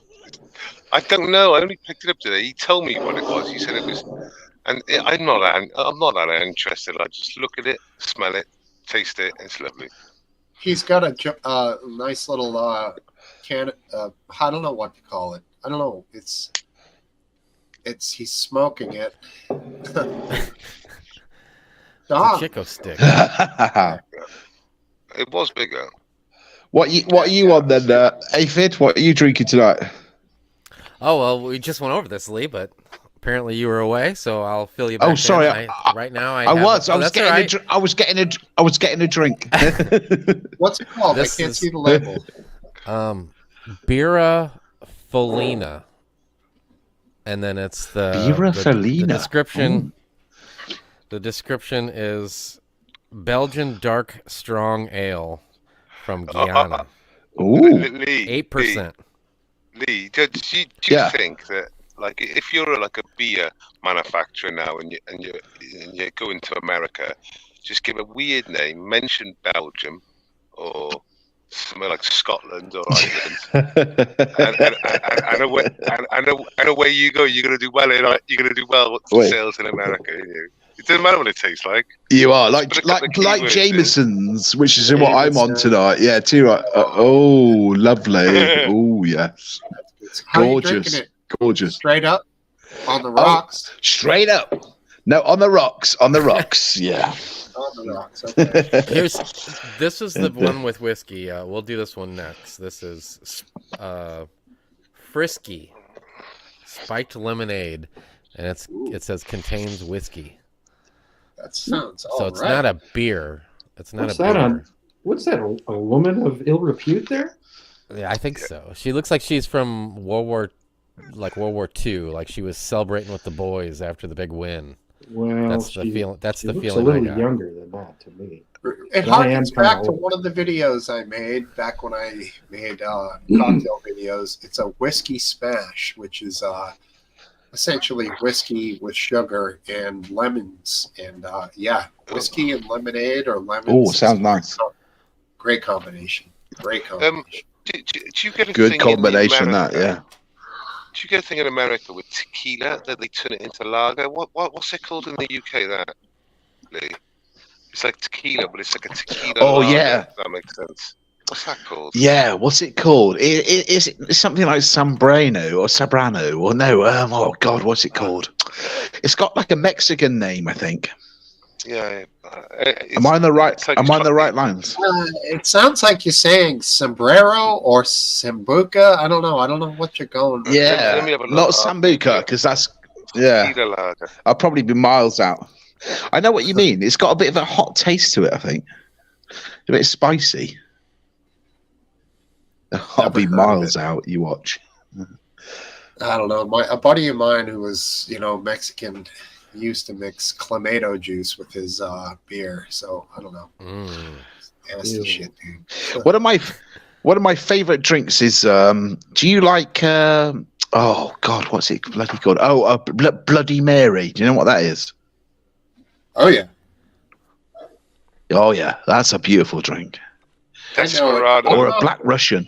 Do you Have you ever had a Bloody Maria? Desperado. Lee? What's a Bloody Maria? Desperado is called Bloody Desperado. Mary made Yeah, with that's it. tequila. It's called It's a Bloody Mary gorgeous. Lee. made It's with called tequila. Desperado. Lee, it's Desperado. called, Never heard of that. Desperado. That drink. Desperado, that's it. Yeah, Yeah, I it's didn't think it's it'd a be like it's not. Yeah. It's a nice drink actually. It's all right. Horrid. It's good. Oh, I like it. Horrid. I wouldn't want. It's I like- wouldn't want to drink it all night long, but I would certainly. You can start off with that. It's quite a nice drink to start off with. It's tequila flavored. Lager, yeah. It's Yeah. called Desperado. It's horrid. Tequila flavored lager. Yeah.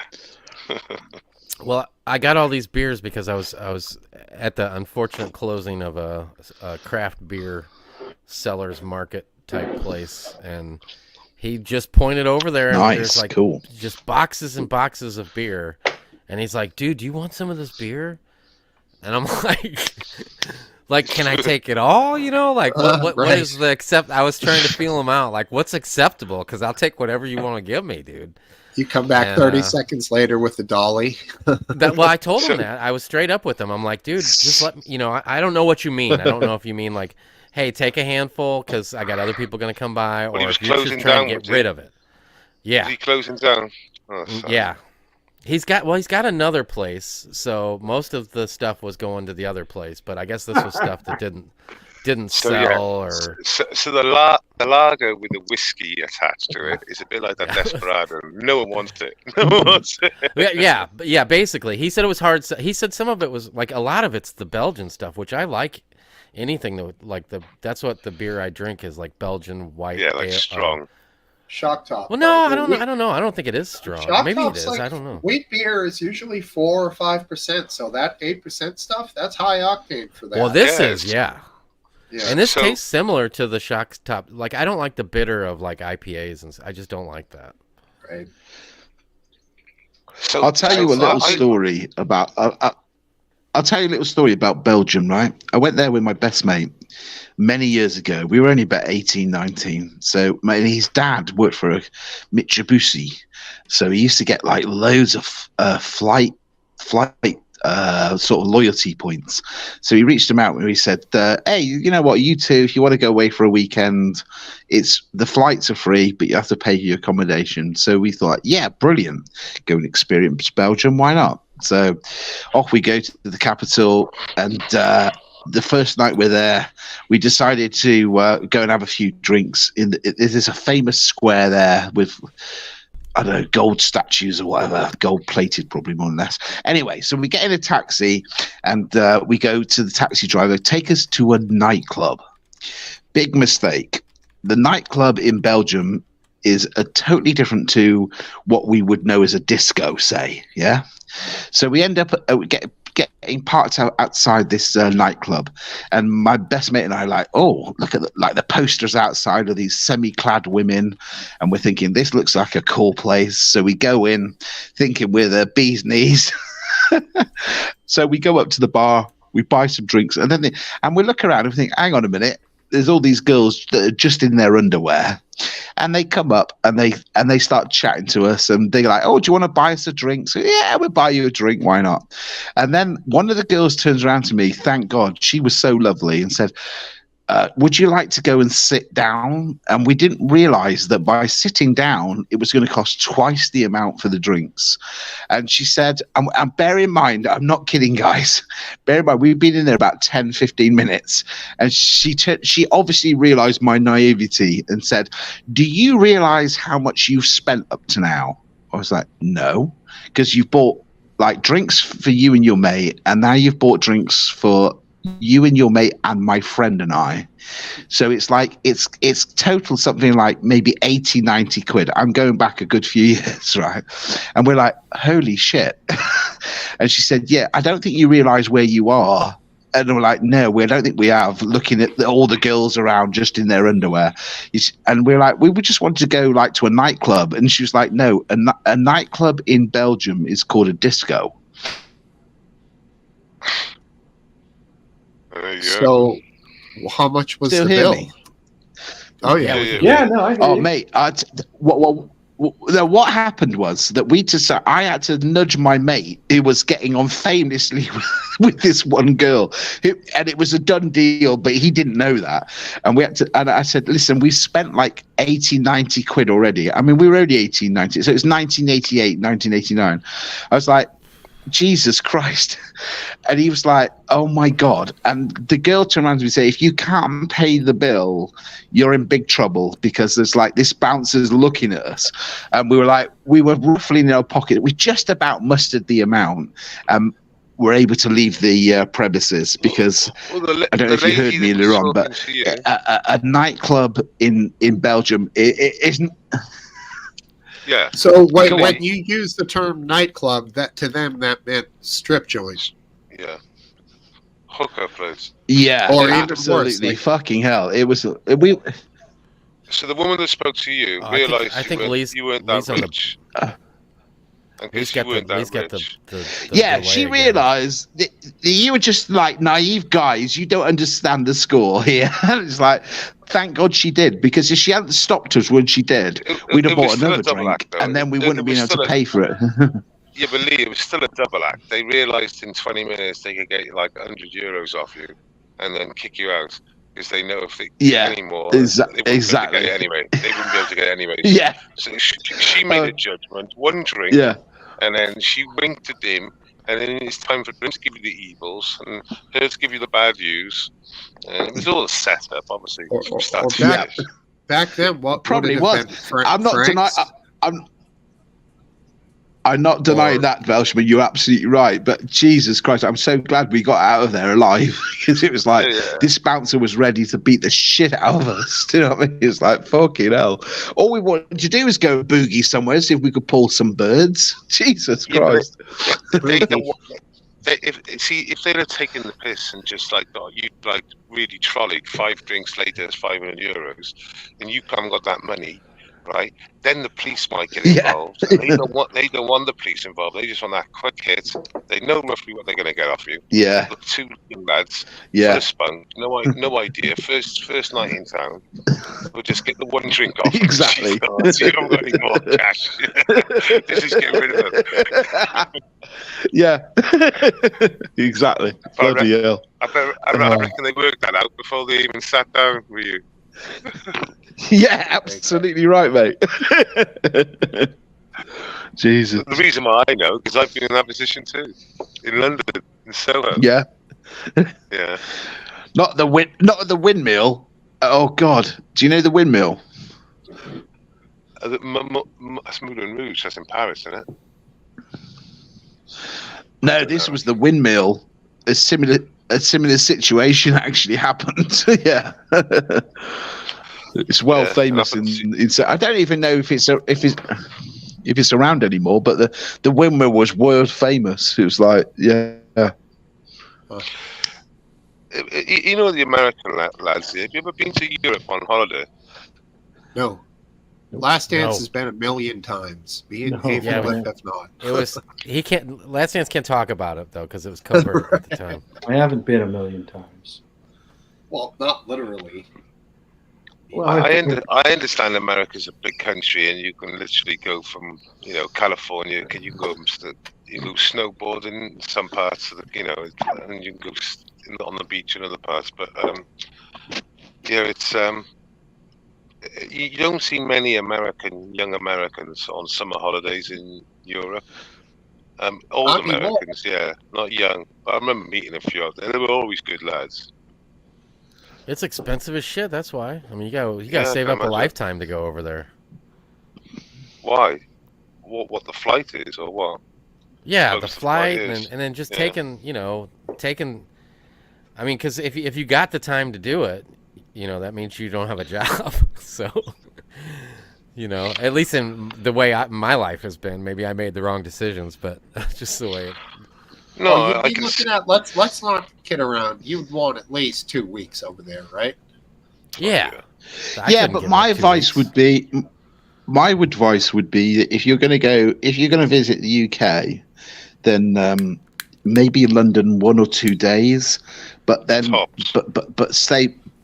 Tops, yeah. But most of your time, go out. There's so much to see in other places where Yeah. you can feel a lot more relaxed and a lot more safe. I'm not saying London's majorly dangerous, but there's a lot of people out there to try and scam you, probably like in any major city. But yeah, go no there a offense, couple of but- days. No offense, but London would not be my, Yeah, good. destination of No. choice. Yeah, too right. I mean, I'd rather go I see agree with you, actually. different. I'd rather go see different smaller parts of England that Yeah. look way cooler. Yeah, yeah, exactly right. Exactly right. Funny Yeah, enough, I mean, though, for me, the UK, Ireland, they're cool, but yeah, there's some parts of like the Mediterranean, the known and lesser known parts that look super, like just beautiful. Those islands, the rocky coastline, beaches. That's the stuff I'd be into. I'm an ocean guy, the Yeah. Italian, Other the than- I- Italian coastline's amazing. Hell Coast yeah, terminal. man. Oh fuck yeah. Parts of Ireland look really cool. I think that the biggest problem is the fact that when you look at the United States as a whole, it caters for everything that Europe's got to offer anyway, in terms of its geographical outlay and everything else. So I can kind of understand why There's no- Americans There's no don't really reason. need to travel. No, there isn't. Not really. Well- I guess, yeah, there's the language and there's the culture, which will be different. But in terms of the landscape, I mean, your whole country covers actually everything that anything Europe could offer, to be honest. I've been lucky enough to have been a lot of different places. I mean, I think maybe, I don't know about you guys compared to you other two, but it seems like I've been to a lot of places, but there's a lot of places that I still feel like I would love to go see in America. Yeah, I can imagine that. Yeah. Northern California is great. I lived there for a long time. I'll tell you, that's a beautiful place. I've been to San Francisco and 100 miles north of there, and that's about it as far as north as I've been. Did you get up to the redwoods? Mm-hmm. There, As far as I know, they were. I mean, they were fucking huge.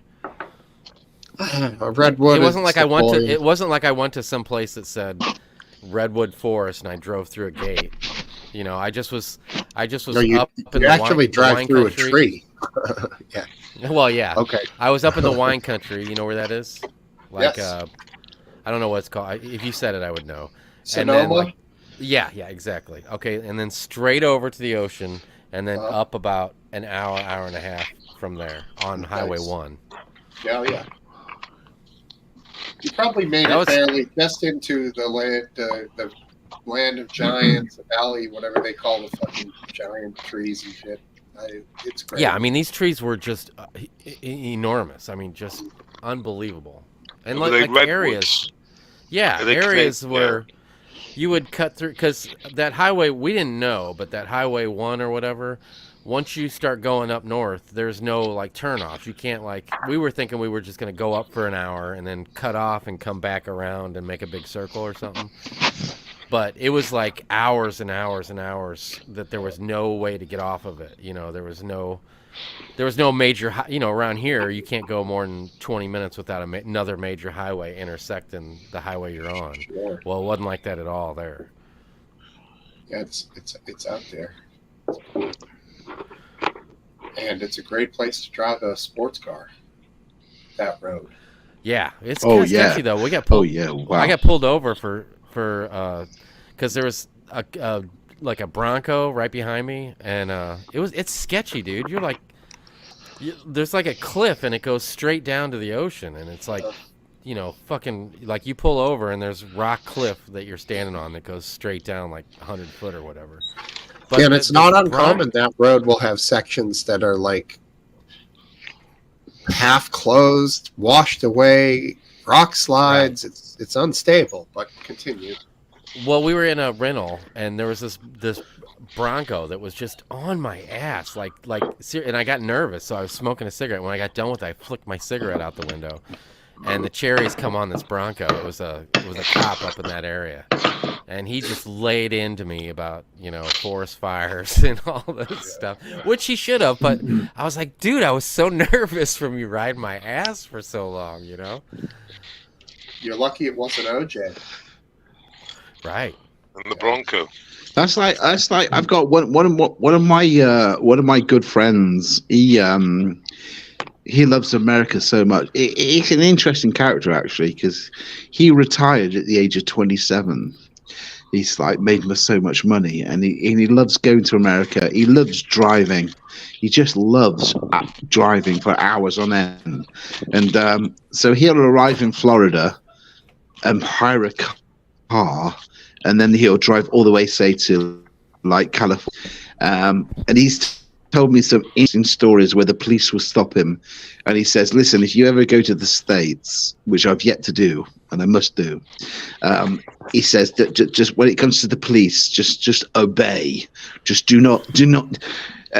Just do not try and be cocky or anything else. And the amount of times he's been stopped a lot. And he drives. I mean, not just to California, all over. He just loves driving. But he occasionally gets accused of being Australian, and he goes, "No, I'm English," because of my accent. And they cannot believe that he's driving that far when they're like, "You could just take a plane." And when he gets stopped by cops sometimes, because they're a bit suspicious of him being out of state and so far away from, say, where he's hired his car, they're questioning, and he gets into conversation, and he's sort of like, I'm like with them for like 30-40 minutes, like just having a general chat once they realize he's not dangerous. But they're like, their mind is blown. It's like, why wouldn't you take an internal flight? And he's like, no, because I love driving. It's like, but he said, but whatever you do, if you go to America, just treat the cops with respect. Do not try and be cocky whatsoever, because you're just going to ask for trouble. So, would you say that's true? Oh yeah, Yeah. fuck yeah.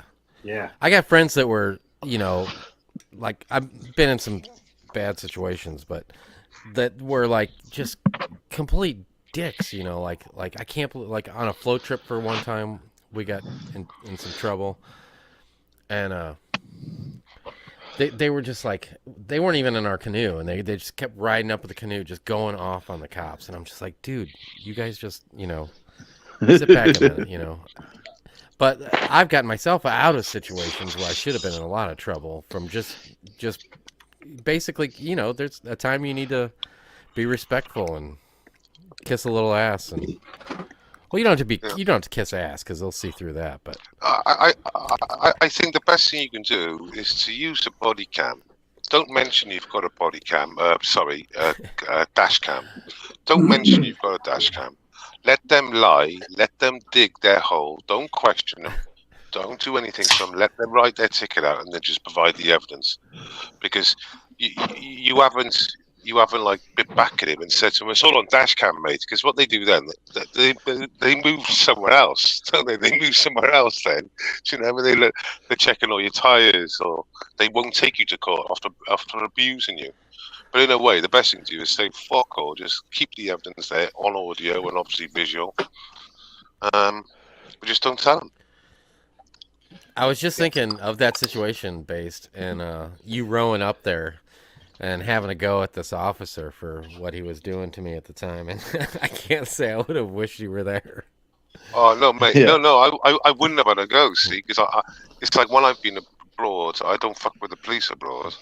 So yeah, abroad, but yeah, but if you were American, you would have had something to say. Well, because they were looking, they were spying on us, and that's how they caught us for doing what we were doing. But I mean, it's like if I got pulled over now and they start talking shit, saying I've done stuff, I would not mention that I've got a dash cam. I just wouldn't tell them. Hang on, just rewind a little bit, just a second. Your statement was, Mr. Aphid, we were doing something we weren't supposed to be doing. So come on, explain the situation. Yeah, I mean, you're on the water in a raft. Were you guys really trying to smoke weed with all the water flying everywhere? I mean, that doesn't Well, we seem went up. possible.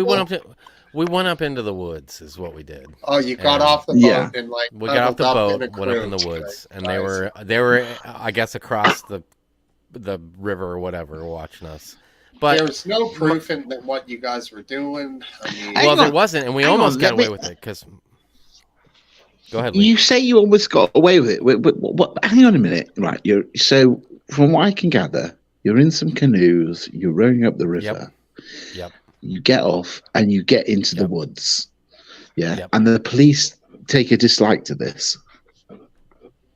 Well, they just watch us with their binoculars the whole time. But what I don't understand, were you somewhere that was illegal, or was it No. legal for you to be there? We were doing a little Oh. cookie toke up in the woods. Ah, right, that makes sense now. Okay, Police- that And totally they understood. pulled us over and searched all our stuff to try to find it. And did they but find you it? didn't have he didn't have legal. I mean, yeah, the cops were out of line, dude. But you're right. You had to just go. with I it. agree. Well, there were some They other were things bored, involved, weren't they? which it was some things that my wife, they obviously watched her, whatever she did, while she was up there, Right. which was Bloody not hell. right. I didn't feel, and I talked to the ACLU, but they never called me back, or whatever it was. Is it the ACLU? I always forget. Yeah. I talked to one of those organizations, and they never replied to my. Yeah, they're a voicemail waste I of time. The same way. I They're a thought waste they of were time in the UK. for sure they were going to be because we got in a bunch of trouble over it, and I could have been in trouble for a very long time, and I weaseled like most things, I weaseled myself out of it. Did you? Well Did you done, start that crying? man. Well done. Did I start crying? Yeah, that's what women do to get out of it. No. My wife was like because it was in her belonging that it got. Well, see, what happened was a buddy of mine came by and he borrowed it from us. Then he went up into the woods and gave it back. And he put it back in her purse, and he didn't put it in the secret compartment that she had. And she played it off because me and my wife have been in a lot of situations like not. I don't want to paint myself as this criminal, but we've been in situations where we had to deal with trying to play ignorant and get away with something. And so she was Prophecy is good. already- She's well seasoned at it. So she did good, but it was that my buddy had put it there, and finally after 10 minutes of negotiating with her, he got access to her purse and opened it up, and there it was sitting in there. Yeah. So My what it God. seems like is Aphid. it's a statewide thing because obviously, as you know, if you were here in Massachusetts, the cops would be like, whatever, it's legal. I mean, Well, this was 20-something years ago too. 20-something years ago. Okay, right. So yeah, back then it was different times. I hear you. Yeah, but I was facing supervised probation for 5 years. I couldn't even go into a bar. Oh my For God. this What? incident. The land of the free. Yeah, that's what I was looking at. I Jesus remember. Christ, that's unreal. I remember trying to get into a festival. Well, not a festival, a club in a small venue festival. The security was so tight, they took your shoes and socks off and checked everything, like literally everything. And what I did just for the lulz, I stuck my gear in my ears. My little tabs in my ears. I walked in. They checked everything but my ears. They checked my hair, around my hair and everything. It's funny you should say hair base because I don't know if any of you have ever seen the film. I'm sure some of you have. Casino, where she hides the diamonds in her hair, and Joe Pesci's like he ruffles her hair and then slaps her head, saying, "I know there's more in there." And I remember we were with the girl who had extremely long hair, who tied it all up into a bun and inside, and she walked through no problem because then she undid her hair and out come all this fucking dope. It was amazing. Yeah, Casino, I never watched it the whole way through. Oh, it's a Surprisingly brilliant enough, film. just to finish it, I got off of it because it was presented to them that I was a business owner, and I was almost as furious with that's how I got off than I was anything else. Because why, if I didn't own a business, I was still facing all that trouble, but because I own a business, that's all I had to say, and it was over with. Over a plant. Yeah. Which is now, correct me if I'm wrong, did they make it legal there? Yeah. I mean, it's fucking, now they might make it even more legal at a federal level, but it'll still be illegal, classified like ketamine and some anabolic steroids. Yeah. And it's going to be legal at some state levels, so people are still going to be confused. Okay, so it's legal here. It's still illegal, but not as illegal federally. It's just fucking still going to be silly, but don't get me wrong. I'm not complaining. It's better. You know, Biden's helping the cause, I think, by doing this. So, yeah. And I don't know what it's going to mean for firearms owners, because as of right now, you can't possess cannabis and firearms. And I'd like to know how many people in the United States have weed and guns simultaneously. Yeah, that's it. Yeah. And also, you know what else is illegal? To be in possession of firearms and to be intoxicated. I wonder how often that happens. Yeah, like 50 million times a day. Right? I mean, what the fuck, dude? So these laws are essentially unenforceable.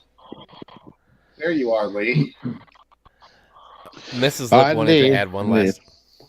She wanted to add one last thing. The town that we got in trouble for, it's a tiny little bitty speck of a town, and they got over 90% of their revenue from busting people every day on the river for floating. And anyway, the main dude, I don't know what he would be, the sheriff or whatever, he got I don't know if it was arrested or there was a big sting operation because they were confiscating all these people's weed from the river and keeping it for themselves. So, are you talking about Corn Dog? He was a bad dude. Corn Puff. Is it Corn Puff? Is it? He's a bad dude. Corn Puff. You're talking Corn about Biden's guy. Corn Puff. What'd you say? Welshie corn dog? I don't know what he was, but he was a bad dude. Wasn't he? He was a bad dude. Yeah, Biden had those hairy legs that the kids would feel under the water.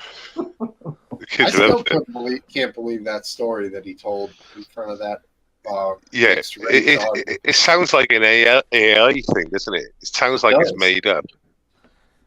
No. Yeah, Biden is like a walking AI generator, but it's all real. It's crazy. Yeah, he was the first at it 10 years ago. You can't make it up. Well, you heard that he's great apparently uncle been raised. He's been raised by every culture, and he was also raised in every type of church that you've ever seen. Like, if you put together all the clips, he's like, "I was raised in Black church. I was raised in Iranian culture." You know, it's like every time he gives a speech to a different group, he tries to basically say he's part of that group. Last week, there was lots of news about the story of Biden going on about his uncle that had crashed in a plane and was eaten by another lie. He repeats the lie, doesn't he? He repeats the lie. Yeah, it's a lie. It's a confirmed lie. And a month after he last repeated it, he repeats the same story that's already been debunked. And you're like, what the fuck's going on here? But the press don't push it. I know. In the United States. I mean, what's that again, David? I said we only pick the best. You know, it's a lifelong refining process where we go through and find the best. You think he's possible bad? specimens to run our president. Number 2. I'm gonna show. Come on. Oh God! Did you see Kamala on the Drew Barrymore show? That was literally I couldn't watch it. Oh, I couldn't watch it. It was so. It was like watching cringy. Biden sniff It was like watch Biden sniff 6-year-olds.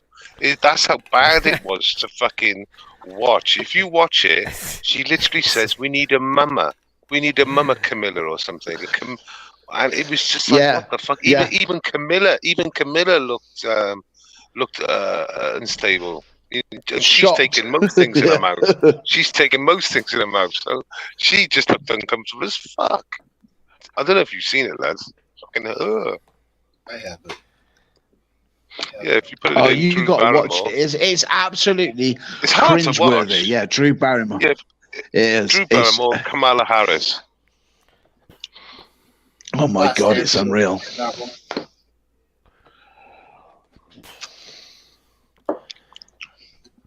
Are you typing it on in there, Last Dance? No. Okay. Last Dance is doing a great job Stevie, hosting this week. I I'm no longer in the host chair. How'd that happen? Only like about 5 minutes long. There you are. There we go, Well, I Steve. presume There you we will. go, Steve. I'll presume you all enjoy it, but I'm not as technical as Mr. Based with. But if you type into YouTube, I don't know if you can bring it up, Steve. Rowan Atkinson, Toby the Devil. Mr. So it's Dean? Rowan Atkinson. Yeah, Rowan Atkinson, Toby the Devil. If you listen to that, it's only 5 minutes long. Probably only need to listen to about 4 minutes of it. Yeah, you are. Yeah, but we it's need to so listen to funny. 4 but I think. I mean, come on, we I have think you Americans about a 30-minute max attention span. Yeah, 30 seconds. Yeah, too right. But if you can type that in and play it, I think you Americans will really enjoy it. It's a very funny sketch.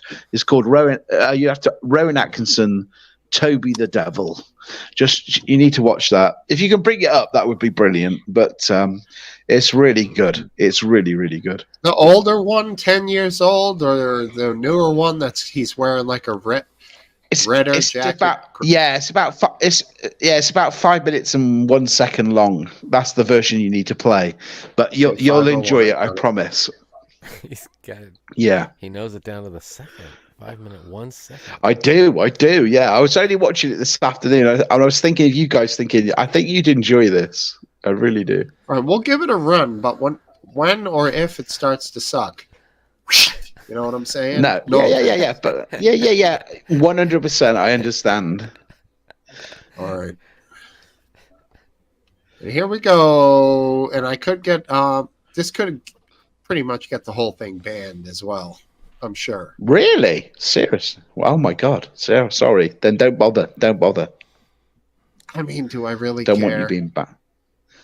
I don't want you being banned. No, we'll get this video banned. I don't think I would get a copyright strike. Well, who's making it? If it's BBC, don't. Comedy Central. Oh, Center. Yeah, you might get done. That's an American one, isn't it? Comedy Center. Centre. So it's a British thing. Yeah, that's some fake shit there. You're fine. Who was that? Who's trying to join in? Possibly Topple. All right. Well, find out if that's him. Maybe ask him in the chat. Because there's been a Topple in person. Topple? Yeah. Topple impersonators. That's so fucking hilarious. Right, because Topple is a somebody would go try to copy Topple. I don't think I can show it. I think I'll get banned. I've got one for you, mate. Okay, watch it independently. Just watch it because you'll like it. I'm sure. I will. I'll check it out. I've got. Do you know a woman called Katie Hopkins? Panel. Yeah, she's cool. She's an outspoken political sort of figure in the UK. It's a while ago. It's a 1 minute clip in the back now. The presenter has a go with her for Trump, and she just literally answers it so flat and dry. It sounds yappy. And then after this, maybe we can get into that woman who shot the dog. Oh, my hero shot a dog. Oh, Mrs. Lip will be over here all over that. I'm not. I'm kidding when I say my hero. I really think she was good for shooting the baby goat, though. Now that was awesome. No, it was terrible. All right, here we go. This is She news did to shoot me. a baby goat. All right, which one? YouTube? The first? Okay, I got you. Yeah. This should be legal, right? Yeah. It's only a very small clip, and it's hilarious. I don't know who it's by, but it's hilarious. You've got to be careful with the big sort of. I mean, it's a talk show. This is, so I can't see it really. Yeah, I don't know. Will I get banned for this one? I don't think so. Just stop it halfway through, and we'll have a chat because we're just adding to it. All right, so there's some legs, and the word, the P word is in the title, but I don't think that matters. No. What P word, Smokesteve? Pussy. The thing comes in front of cat when you say it in the old school word. I see. You know. Yeah. So it's still ain't ringing a bell. Would you mind loudly saying it? Pussy. But if I could only pronounce the P. So yeah, Steve, this was just after Trump said "grab him by the pussy," and this woman here has defended him saying that, saying he's a proper man. That's what men talk about. She's hilarious. Here we go. Understand? No, but it's. I'm kind of thinking just for a moment about this. That this is the man who talked about grabbing women by the pussy. Is there any part of you that feels this is not my guy? I don't want this guy to be talking like this about any woman at all. Do you not despair for the future in any ways? Sweetie, I would rather be grabbed by the pussy than have a pussy for president. Okay, let's just talk about that line. That is one of the dumbest things I ever heard anybody say. I mean, come on. It gets better. It gets better. She's already batting 1,000. I've met her. She knows my channel as well. She's top girl. I love her. She gets better. She's based as fuck. She's based as fuck. She is. She's top. I mean, that is just this dumb shit to say. But let's continue. Women should just be molested. Go you. And you're happy with that language? I'm very happy with that language. Look, none of us are that polite behind closed doors. My girlfriends have ruder language. Real men have ruder language. The gentleman clapping is a real man, obviously. He would have ruder language for pussy. I'm not offended by the expression. He's no longer in the locker room. He's in the Oval Office. Sure, and that was a private conversation 8 years ago before he was running. Whilst Clinton was in the Oval Office, of course, Monica Lewinsky was on her knees with Hillary stood right by her. So I don't know if you're going to say that's any better. Doesn't have anything to do with it, but fair enough. I don't think it is. She's not president. I'm talking about the current president's election. Yes, but when Bill Clinton was president. I'm not talking about the past. I'm talking about the future. And 8 years ago, before Donald Trump even ran, he used the word pussy. I'm not offended. You are. You deal with your issues. Are any of you have no issues? I'm just curious. Is any part of you remotely concerned about the nature of? No. All right. So what I think is what she just said makes the most sense. What she should have said at the beginning was, "I'm not offended. You are." That makes sense because I wasn't offended by it because I don't think he meant it. I don't think he literally meant he was doing that to women, even though that's what he said. I think he was just spouting off. I think he was being an idiot, as per usual for him.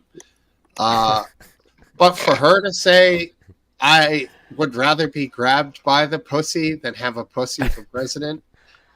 I mean, not a good opener, right? But, whatever. I think her better line just came when she said, Yeah, I agree with you. I agree with you. You are, You know, what we needed in America was someone that was going to have a strong lead, who was going to stand up for white people as well as black people in America, who was going to stand up for bringing jobs back, for allowing Americans to have their weapons, and for allowing the Supreme Court to be a conservative Supreme Court. No one here can really understand that, which is why the pollsters were wrong, why you guys were wrong, why state broadcasters were wrong, and every other commentator and every other pundit was wrong. Last question because you didn't get it right. Pardon me. There we go. It's a bigger interview, but that's the short one, so it's quite funny. That's got the highlights. Well, then you think it was funny. She's quite outspoken, isn't she? Yeah, she's very outspoken. She is. And what's interesting as well is that other news is that make got exploded smoke. But there was other news that I think it was China started buying gold on the market at horrendous amounts, like they've been doing that for a 160 while. billion pounds worth. Been doing Yeah, that for a while, man. but there's because there's a massive gold bought by China that everyone's now thinking, that. Or it's a sign at least that they might be contemplating a move on Taiwan. You're breaking up bad, mate, like super bad. Okay. I think you might be. I think you might be a little delayed too, Lee. I don't know what's going on there, but you're not coming across, Lee. Might have to... So, all right, I'm just catching up here with the chat. SHT. You couldn't write that in the chat last answer? I'll tell you what I wrote and what didn't go through. I wrote Sandy Hook promise equal SHP. And it didn't go through. I would Sandy imagine Hook is a trigger. Because of the defamation loss by Alex Jones, that the Sandy Hook is a word or is it one word? Right, it is, right? It's two words that you can't say it probably at all. And they're just trying to protect themselves. I mean, I don't even know. I have no idea what YouTube's rules or algorithms are. I really have no clue. It's crazy. Right, that's topple, right? I mean, if it Smokesteve, did you? Let's tell. Yeah, who's gonna fake that masterpiece? I don't know if that's Lee. He can make a hand signal. What? He ain't gonna do that. No, there's two Lees. Yeah, he hasn't come out completely on the first one, is he? So you'll find out now in a minute. That's what's happened. That's Lee. Because he was losing reception. Yeah, he couldn't leave like officially. All right, we got it. Yeah. Sorry, I was saying what about China was buying mass amounts of gold. It was like if China buying massive amounts of gold, that there's a bit of a suspicion that it could be looking to invade Taiwan. I'm sorry, I laughed at you, Lee. Which would make gold go up in That's price? all right. Well, they just seem to be buying a phenomenal amounts of gold, and it's like that seems to be a warning sign sometimes that they're going to make a move. Wouldn't that suggest that the US dollar is vulnerable? So that's why they're going into gold. Maybe. I just want to throw this out there. I just would like in the past 5 years, let's say, let's say 5 years, argument's sake. I would love to have every time somebody says China's gonna invade Taiwan, I wish I could have bet them, $1. Chinese. I'm so rich right now. I've said it for years, but I have never said like it's going to happen next week, next month, or next year. Every time there's any kind of major event, it's always here we go. China's going to use this as a shield to invade Taiwan. It's going to happen, though. It's going to happen. I mean, it could eventually happen. I mean, but I'm not gonna put any value in it the next time somebody says, "Oh, I think now is when they're gonna invade." And even though Biden says he'll protect Taiwan, they fucking won't. Yeah, It'll just be protecting Ukraine. Company says good time to invade Taiwan. Invade. What the hell? I know what he means. He's meant to invade. I know. Are you sure? Are you sure that's what he meant? Invadieu. That's the worst kind of invasion. Throw balls up to it. Has anyone heard of this statement about big US carriers or any carriers basically? They're just sitting ducks in the sea, really, aren't they? They can't. Well, they're not though. They're covered in ducks. They're covered in fucking airplanes of war. They're more missiles. protected than anything right now.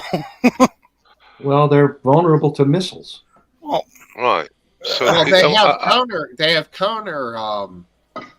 Counter what? Counter what?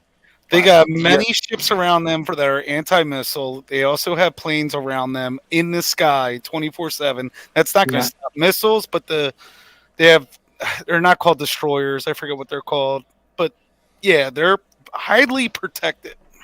I know They they're have the highly phalanx. protected, But still, They're highly protected. But they You are know what? vulnerable as hell. they're billions of dollars, and 1,000 One missiles missile. is worth But how $10 million. how close are they to a exact missile that can hit them straight on? Oh well, Like you could more- figure a way. I don't know, but if I were attacking, I'd start out with 1,000 drones. Yes. All at the and same they'll- time. they'll- Just that are overload like them. $500 a drone. Yeah. Overload them. And then go after them in the middle of that, start firing really good There's other anti-ship missiles. countermeasures for drones right now. Fortunately, There's other anybody that countermeasures. would do something like that knows the definition of consequences. Yes. Exactly. But ships are vulnerable to different worlds. Well, they're always on. Is that me? He's Topple, got the Lee syndrome. Yes. Yeah, Yeah, Topple's there's, got some cheap internet out there. Yeah, man. Philly pulled the lever down on internet access tonight. I'm not in Philly. Did you see the Close underwater enough. Did you see the underwater drone that they just released pictures of? This thing? No. None of you guys saw this? Yeah, bring it up. It's huge. It's gonna take me a minute to find it. I mean, each side has weapons enough that nobody should think about attacking them. That's the whole point.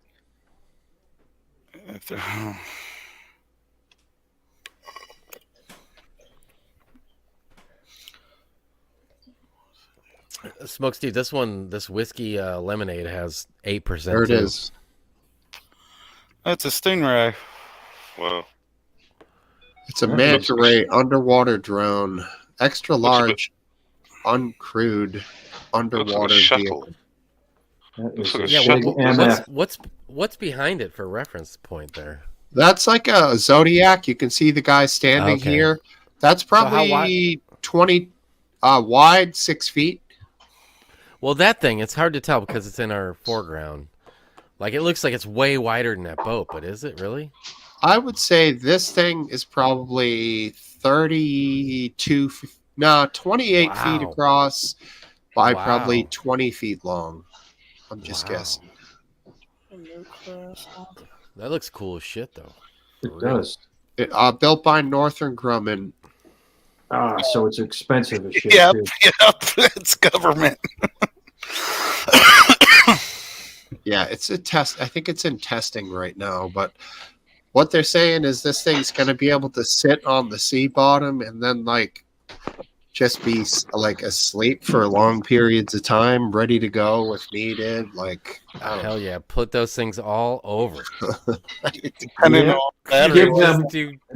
Give them autonomous AI. Yeah, exactly. We don't need to think about what they're doing. Let them decide. We'll just sit around and drink beer. You're all sounding quite, should we say, not very good for the common good. Yeah, we don't need this, we don't need that. Just send them all in. Yeah, as long as it's good for the American good, that's all. Yeah, that's all I care. It sounds dystopian future to me. Nuclear powered with nuclear weapons. What could be better? AI. It's a similar thought I had the first time I saw it. Was it the Reaper, the big airborne drone that was The Reaper. Huge? You were like, okay, now that's a drone. Because up to that point, you see these things 6-8 feet wide, but these things were. That's kind of how this ship thing looks now. This whatever underwater manta thingy, whatever. Why wouldn't they build them bigger? It's just going to be longer battery storage or whatever fuel they're using. And I imagine someday their drones will have some sort of like low-level nuclear power that they could last for God only knows how long, you know?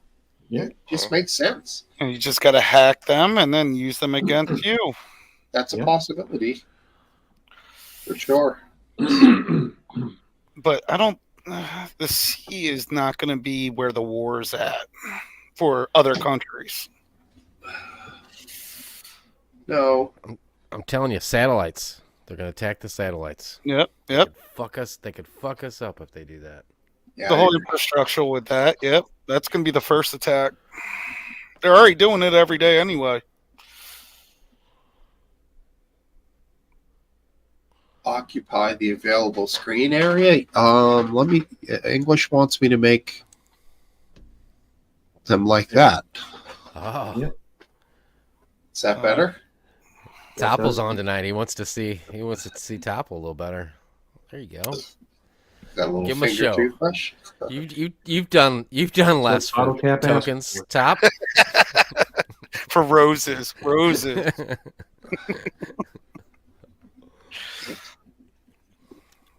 So what- Anti-satellite tech. Go ahead. No. But where are you guys at? I kind of walked away for a bit. So you guys are just talking about the war that's going on over in the Middle East. Is that where you guys at right now? Man, that was 2 hours ago. We Did we talk about that? The war. It's the war's going on, so the conversation should be still.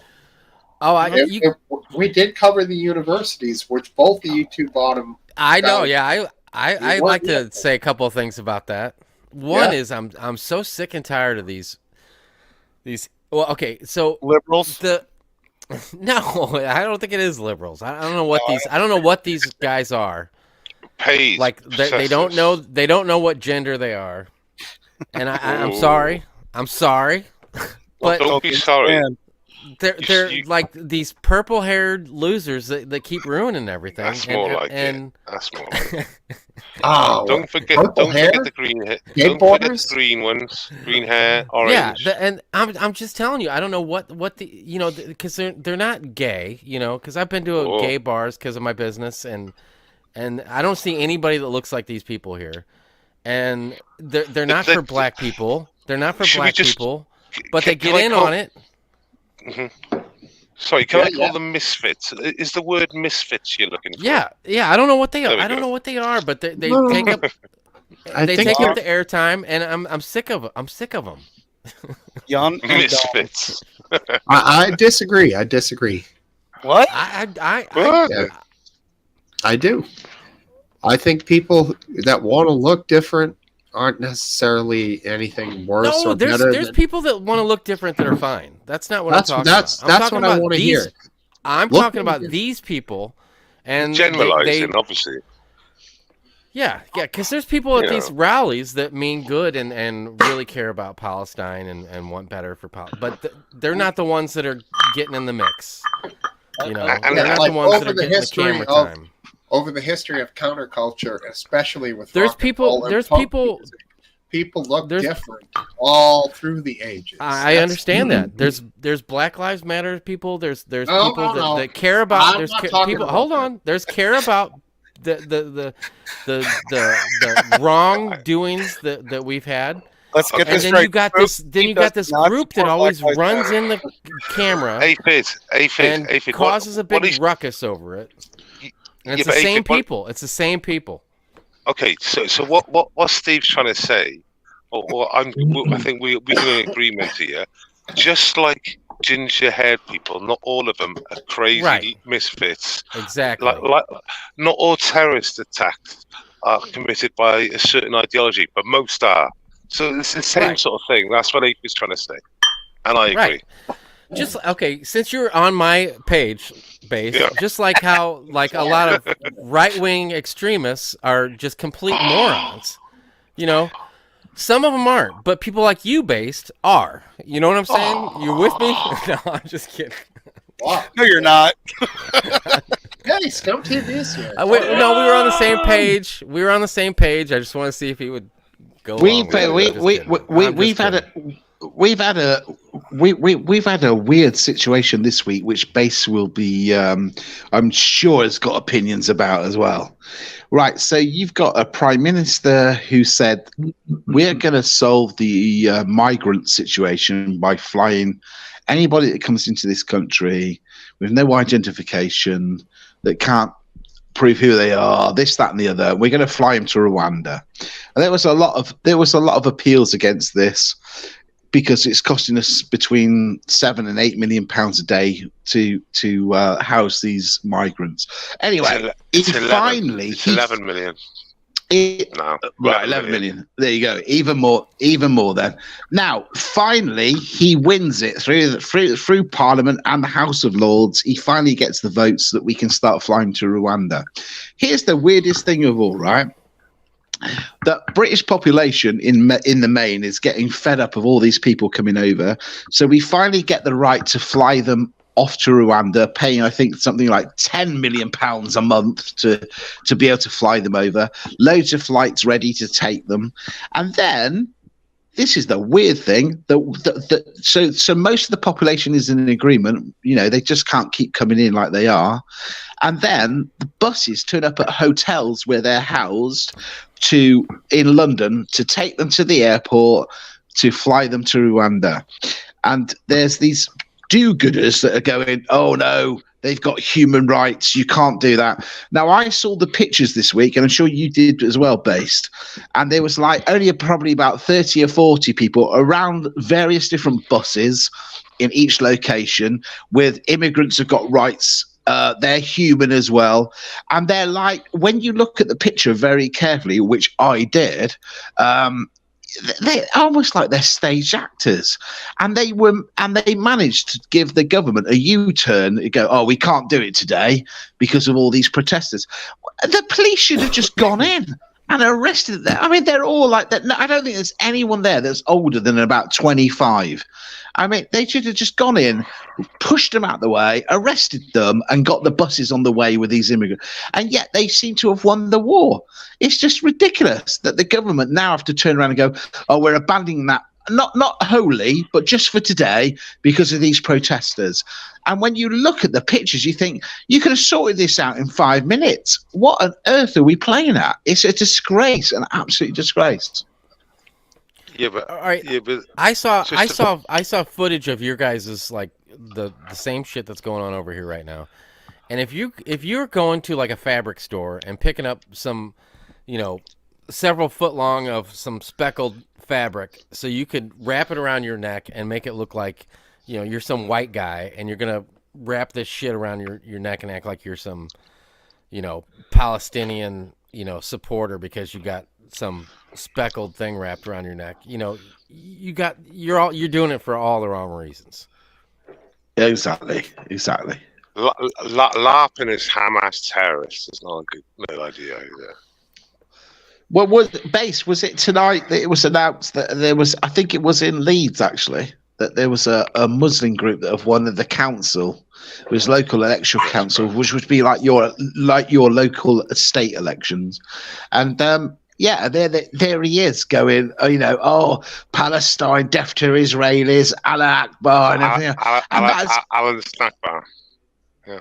Yeah, and it's like, this is our fucking country. What the fuck is going on? It's unreal. I can get the clip. Excuse my language, by the way, but I just get very irate about it.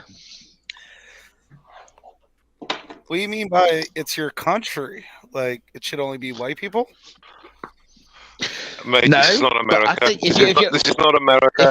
Wait there, please, Lee. This is not America, right? Yeah, we have a home population, an indigenous population. Okay, I'll leave it there. Okay. We do too. Well, it answers that question, doesn't it? It answers that question. Have feathers and... It does not answer that question one bit, but... Oh, it does. It does. It does. You're indigenous, kind of, is Native American, technically. So. What do you mean, kind of? No, it is. Right then. So in that circumstance, you're all the the invaders, where we're technically Native Americans in the UK. You guys own casinos and tobacco shops? It's the same situation as with your universities where there are protests and you've got statues of Americans being covered in Palestinian flags. You know, if you feel that strongly about it, then get back to where it is, where you're my uncle or my auntie or my mum and dad's dad originated from, and go back and fucking fight then. Stop pissing off the Western world with your views, for fuck's sake. It just pisses me off. At George Washington University in Washington, D.C., they defaced the statue of George Washington. Yeah, that was bad. That's disgusting. Did you see how the students hung? It's like things that are here that are protesting, and then they go and spray and deface Winston Churchill. Do you know, if you can't handle it, or you find it so disgusting, then go and live back in the country that your forefathers come from. Then, and then see that end. Your reception's going again, Lee. Bad. Just a quick one. Leeds council election where they're shouting Alan the snack bar is coming up. That's the back chat. I just found it shocking. Shocking. It is shocking. What's going on in London?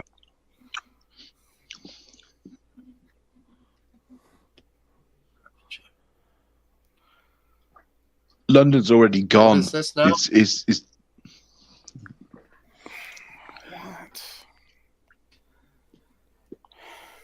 Oh, this is the one. Sorry, this one. Well, they're both there, but this one's a bit nastier. Coming back in. So I've just sent it now. Yeah, it looks like you come east. Go on. This person was voted in. Yeah, that person you just viewed in the back chat, the last one I sent you. They were voted in, though. Yeah. How were they voted in? Because the area that they live in is very much highly populated with the same demographic. I can't play that here. I fundamentally disagree with those people, so therefore cannot. What was that? I can't believe you guys are that fucked that you have that fucking guy in office. I mean, come on, Jesus. They were voted in, though. You're fucked. So the great replacement is a conspiracy theory. I don't know anything about that personally. Well, what I'll tell you is what that video you just put back there, man, it don't look good. If I lived there, I'd be doing everything I could to move. So I've been saying this is going to happen for a very long time. Oh, you're breaking up now real bad too.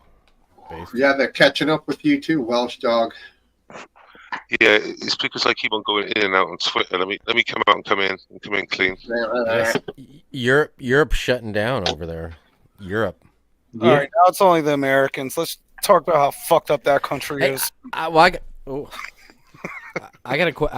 baseball. I had something I want to talk about. Last Dance. I'm curious. Are you against like if there's say there's a real invasive species? Are you against exterminating that species, like an insect or something like that? Well, wait. What are we talking about first? First, let's make some parameters here. Insect or mammal? Let's say insect. Cute or ugly? Let's say insect. Not immigrants. You know, like let's say there's a like the green grasshoppers go crazy one the cicadas, or up here. Well, hold on, don't get to the cicadas yet because this is the setup. You mean like a plague of locusts? Well, up here we have this Asian beetle. He comes in. He eats all the rice. He eats all the trees, and You're totally yeah. fucked. So last dance, are you against like getting rid of them all, or trying to get rid of them? What do you define against? Like, would I do anything? Well, like, to are stop you it? like if it was put to a vote and He's okay, saying get rid of invaders, is what he's saying. Yeah, Get they're rid of like invaders. Moral objective to killing yeah. uninvasive alien invasive species. Well, yeah, No, yeah. he's talking about aliens, like humans. No, I'm talking about insects. You know, like that's one what year. you're saying. You want to get rid of invasive I didn't say species. aliens. I said insects. You said you want to get rid of it because it's a problem, isn't it? It causes problems. No, I didn't say. It I didn't put my opinion in. Wait there, look. But you're talking about animals, and I agree with you. These invasive species, you're making a great point. It's damaging to your host country because they don't belong there. If that happens, are you against? It doesn't matter so, what it is. So if we refer this to people, say from Africa coming into America with different views, would you suggest that would apply the same way? No, I think you're jumping ahead too fast. For insects to humans. This whole I'm just talking about grasshoppers here. If there's too many grasshoppers, I know you are. Last Dance is against exterminating them. Well, Okay, he said Palestinians.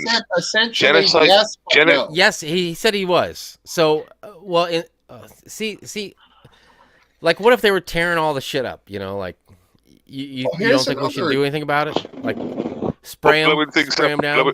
Blowing things up and stuff. stuff. So, in another sense, like European explorers, when they went to a lot of islands in the Pacific that were isolated, that had their own species of birds and other small mammals that only existed there because of evolution through the passage of time. Right. Brought things like black rats and cats that went into these islands and started making fucking all these species go extinct. Caused carnage, didn't it? Caused carnage, Steve. Scientists came in and realized the only way to stop this was to kill these things, which meant killing cats, which isn't pretty, and killing rats, and everyone's like, yeah, rats, fuck those things. But cats, no, that's fucking horrible. But essentially, they were both killing the same native species, native mammals, and causing extinctions. So therefore, from a scientific standpoint, morally speaking, the right thing to do is to kill the invasive species in those situations. Yes, exactly. Last Dance, are you opposed to that? I don't dare say I am at this point. No, come on. This is the lead-in. You have to answer the question. Last Dance sees the trap. Last Dance sees the trap. He sees the trap. Last Dance, do you prefer extinction? Or do you prefer? Exactly, Steve. Agreed. That's the second. That's the second. Serious. No, that's the second. Serious, no, Smokesteve's onto it because that's the second part of it. Is it more comfortable for consumption of, like, if we burned those for fuel or ate them to feed the hungry? You know, does it change your mind at all? This is going somewhere. You do.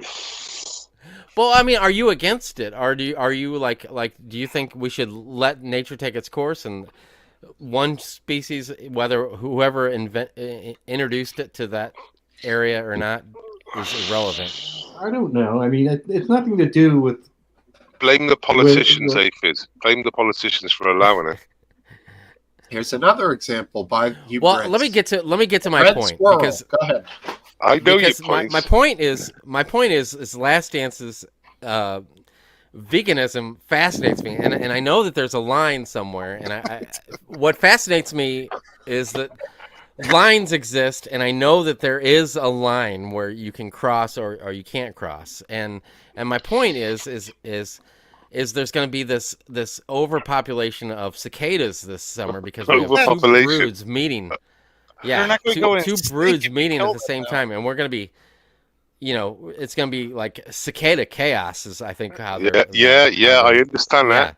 Overpopulation. Okay. So Yeah. this guy was this chef was breed like rabbits. You know. right. The chef Welshman was is cooking making the. these parallels like it's a double entendre. It's all right. Yeah, It's all right. yeah, it is. It is. It is. This- It's same words and everything. Extinction, the lot. Well, It's all this coming out. chef was cooking the cicadas and was saying how unbelievably good they were if you cook them a certain way, and we can cook all these cicadas, and I just didn't know if Last Dance had a problem with his veganism with eating an insect. If there's a huge influx and infestation of these cicadas this summer, if he would draw the line with consuming a cicada. I won't be consuming any cicadas this summer. You won't be, but is it because it's like you grossed out by it, or is it because you do with your veganism you think that it's wrong? He'd more likely have a nice fish. I don't know. I'm not the slightest bit interested. So the question is moot as far as I'm concerned. But you have to have opinion. You have to have with your stance. You have to have how you feel them. You have to have a stance one way or another. No, if I don't you think have it's to have okay, if sure you do. You know, you misunderstand. You got this infatuation. I don't care. My girlfriend eats meat. It doesn't bother me the slightest bit. Yeah, she does eat meat. Oh Jesus! She had some tube steak last Saturday night, I believe, didn't she? Tell us the real reason you posed that question, though, Aphid. Because it has a lot of parallels, like Steve said, with other things. Jesus, come on. There's got to be a line with the cicadas breeding. And it's not fair because he's not answering the question. So I can't get a. So there's a thought process behind him being a vegan. So he answered it. I know that there's always a line in every situation, and I want to see exactly where that line is to understand where he stands. I have told you what the line is. I told you. Yes, not like he's an activist or anything. I have told you what that line is many times. I bet you do not remember what I've said. Well, say it again, and I'll tell you if I remember. The line is sentient. Sentient beings versus beings that are not sentient. Sentience is the key line. Now, that doesn't mean it's easy to know which side of the line any given creature is.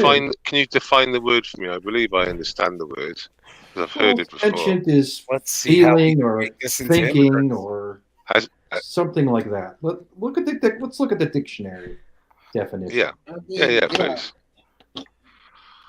Insects. I've heard it. I've heard of that word under this circumstance used, and I sort of understand it. I think what it means. But it'd be good to get the definition. Experiencing sensation, thought, or feeling, able to consciously perceive through the use of sense facilities. It's in the word. That just makes my interest in the answer to the question even more. Does an insect have those feelings? I don't know. I honestly don't know. So you wouldn't. You're saying you don't have any interest in eating a cicada, so That's you're not gonna explore if your belief will allow you to. But let's suppose the struggle with yourself. You're not willing to. It's not a risk that you're willing to. An avenue you're willing to go down to see if you're going to cross it. Let me pursue this in your direction. Suppose before I was a vegan, I loved cicadas. Yeah, and I looked forward to that 17-year thing. I just opened my mouth waiting for that 17-year. Right. But now I'm a vegan. It's not really sustainable, is it? And it's another 17-year date is coming up. I wouldn't be eating the cicadas that I love. Yeah, exactly. Well, okay. What did you love? Scallops? Okay. Did you like scallops before? Nope. You didn't? Nope. Well, I mean, scallops barely fucking do anything besides sit there and filter shit out of the ocean, but you won't eat them now? You think a scallop is like a sensing being? No, I didn't say that. Well, you could eat one and try it out and give it a shot, buddy. I didn't eat scallops because I don't know, I didn't like them. Either I never had one or I wasn't. Oh, you I didn't have. wasn't cook a particularly scalp. interested. You never had shrimp? I had shrimp and never liked them. Well, Oh my god! interesting enough, shrimp was that line because I thought maybe there was a chance where he was able to consume the cicada in his beliefs. So I was gonna make the parallel because the shrimp is basically a cicada is basically the shrimp of above water because shrimp, they're both very Shellfish. similar. Shrimp don't do anything. They make this weird. These 8% alcohols have limited my access in remembering what the true term I need to use here was. So what is the cicada going to damage though? The trees. So what's more important, the trees or cicadas? Well, I don't know. Maybe I should have waited a couple months for this answer because I think we're all going to be tired of the cicadas this summer. Yeah, I don't know if you guys have. It's the trees, isn't it? Oh my god, carbon. We have cicadas a lot in our trees in the backyard, so I can imagine what this summer's going to be like. We get them up in here, but they're not like. I just sounded like up in here. Who's that? DMX. Yep. Yeah, like we get them here. It seems like every year, but I mean, we don't. This brood thing happens across the South and into the Midwest. It's not a thing we're a part of, Northeast. I mean, cicadas are a natural part of the tree cicada interaction. The big giant fly, right? It's like huge. It lays a shell on it. It'll those shells when it comes out. Yeah. Fucking yellow or wherever. If you got cicadas in your area, you'll know it because come towards the end of summer, there's nothing but empty. Like we have stuff. It's funny because like a piece of like brown rope, like the old school like rope material. I can't think of the right. I know hemp. Yeah, like just like straw looking wound up brown old school rope. That material, it must be easy for them to cling on to or something and shit out their body, their fresh body or whatever, because that will be covered with empty shells of their exoskeleton when they shed it.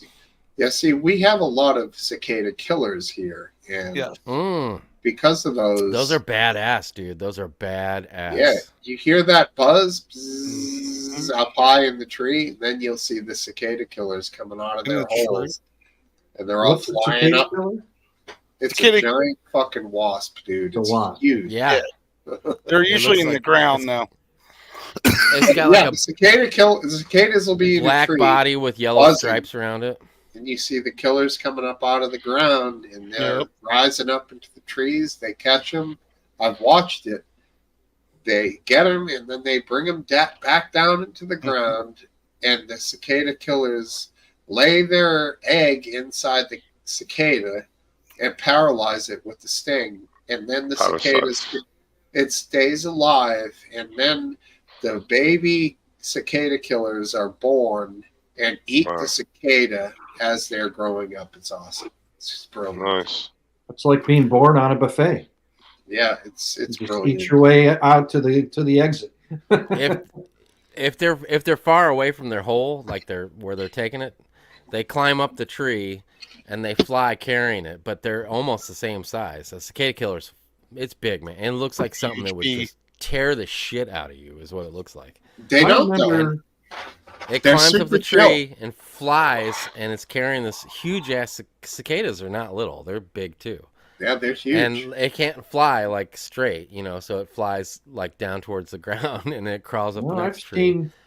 And does the same thing until on it gets my to its hikes hole. in the woods. I've seen these wasps dragging these giant wolf spiders. I mean, the wolf spider looks like 3 times as big as the wasp. They're just dragging that paralyzed sucker away to have fun with it. Oh, yeah. Yeah, the cool thing with those cicada killers, one year I got all these complaints on one of my properties, and I went and fucking wore a Tyvek suit and did all these crazy chemicals, tried to kill them all. It didn't work. They all lived, or a lot of them did. Yeah, it was stupid because then I realized like they're all visual. They do fly around and make this huge scene, but they're not like yellow jackets or fucking white bald-faced hornets that will actually attack you. They'll fuck you up. These cicada killers really don't want anything to do with you. Even though they're way bigger and scarier looking, they're all bark with like literally no bite when it comes They're to like carpenter bees. There's always one bee right outside the nest, just hovering around. right. It'll buzz your face, it'll fucking fly all around you, but it won't hurt you. Yeah. Yeah, it won't do much unless you fuck with it. Exactly. And like unlike, do you guys have bald faced hornets in your place? The white hornets with the white face? Those ones are I don't remember. those are the second most aggressive hornet in the world besides Japanese, the really nasty ones. Killer bees. No, not the killer bees. These are hornets, but they're bad. I got attacked by one on a golf course. A bunch of them. It was actually fairly hilarious. The only person in history to ever leave a putter behind on a green, because usually you leave a wedge behind when you're hitting an approach shot. But yeah, it's hilarious. I got chased off by bees. It's one of the funniest things you've ever seen. I got stung 17 times when I was a kid by hornets. No joke. Fucked me up. We were trying to break into a construction trailer on a building subdivision or. All your stories are of crime. I know. Yeah, I know. I mean, I was like, security guards. I was like 12. I was like 12 probably, but we were, like, it was a big, like a tractor trailer with stairs leading up to it, and it was like, a bunch of houses being built in my neighborhood, and I was like, well, let's try to get in there, see what's going on inside there. And then it was like bad news. I had, like you didn't get caught by humans, you got busted by yellow jackets. Right. Jesus. My mom put wet baking soda or something on it. Globs of baking soda on it. To like suck the venom out or something. I have no idea. I just remember, I was like, it fucking hurt, man. And I interesting concept. Because if you make a poultice out of baking soda with a little water, you can put that on a like granite countertop to get like an olive oil stain or something out of the granite. It'll suck it out. As the water dries, the baking soda will pull whatever other moisture into it. So maybe she was on something. That's like an old school. I don't think it was my mom's decision because she was over at her friend's house, and it was the guy I was with, the buddy, and it was his. I think it was his mom's decision to put the globs of wet baking soda all over all the stings. I don't remember if it helped at all. I remember 17 years ago watching, or whenever the last 17-year brood was, watching sparrows go after these cicadas. The sparrows really weren't that much bigger than the cicadas, but man, they were just going after them. They just knew it was a helpless, gigantic meal for them. Which was strange because I don't think these sparrows are native species, so they shouldn't have any. They shouldn't be evolved to be going after cicadas, but somehow they figured it out. They figured it out. Did you look down on them for eating other living, thinking? What was the word you used? Sentient. Yeah. Didn't take you long to forget it again. No, it's like more than one syllable. Yeah, it's almost like you're saying it different than when I hear people say sentient beings, they use the T as a hard T. Yeah, I've heard it that way too. Sentient. You're saying sentient with like a ch. Or the other way is sentient. What the fuck kind of shit is that? That ain't right, homeboy. Sentient. I don't know. Well, You look it up and you tell me what's the correct way to pronounce it. I got too many tabs open up there. I'm all tab-browsed out. Jesus. Who's hosting this show anyway? That's what I want to know. There's only one host. It There are went well. sometimes pinch hitters, but there's only one host. It went well. Let's listen to it. Shit. It said it like the way you said it. Oh no. Huh. Okay. Well, I'll try. I think I can screen share this. It's just definition, right? I mean, I don't know. Copyright.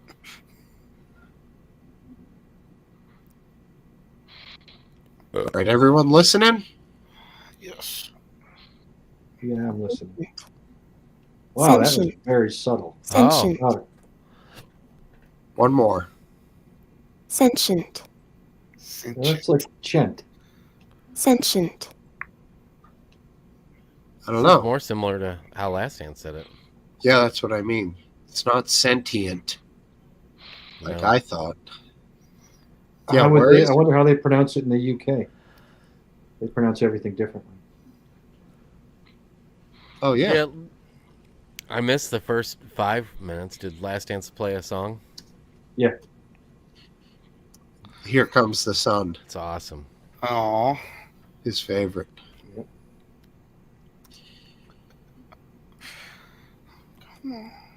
All right, let's see. There's that peaceful dog. What do you mean? That dog, he had it one night, like wanting to take his head off. What, my Oh. fault? Yeah. Showing his teeth. Yawning.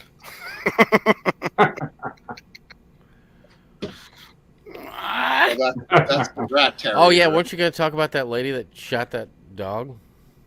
Oh Yeah, I yeah. don't even know that story. Christine Nome, is that it? Christie, yeah. Christine Nome, like Nome, Alaska, same I pronunciation. I'm just not sure how you pronounce it. It looks like no M, but I don't know how you pronounce it. Christine Just put Nome. dog in. Just put dog in after her name. So Is there a she video? she admits in some book she wrote that she had. So she adopted a rescue dog that was dropped off by another family that said the dog had aggression problems. So the dog had aggression problems to begin with. I'm going to tell the story as far as I know it, and I'm not going to sugarcoat it. So they get the dog. They've had it for a period of time. I have no idea how long that period of time was. The dog apparently growled at her or feigned biting her, possibly another family member. So she brought it out to the gravel pit and shot it. And apparently there was a goat involved that she also shot. Did the goat bite her too or something? She didn't like the goat. So she dragged it to the same pit and shot the goat too. And apparently there were like landscapers or something working at her farm. And she said, after they saw, she was kind of proud of this. She said, after they saw me shoot the dog and the goat, they stopped. They were very, gave me a wide berth or showed me some more respect or something like that. What? Did she eat the goat? I don't know. Well, I mean, if you shoot a goat to eat it, I suppose that'd be okay. Yeah, I suppose it would be. So what's the Go question? Is she wrong for what she did? Is that where we're going with? Yeah, but apparently one more caveat I did here. She only winged the goat, and then she needed to go get another shotgun shell to finish it off. So she did leave the goat injured. Ouch. And flailing around. She didn't finish it with one shell?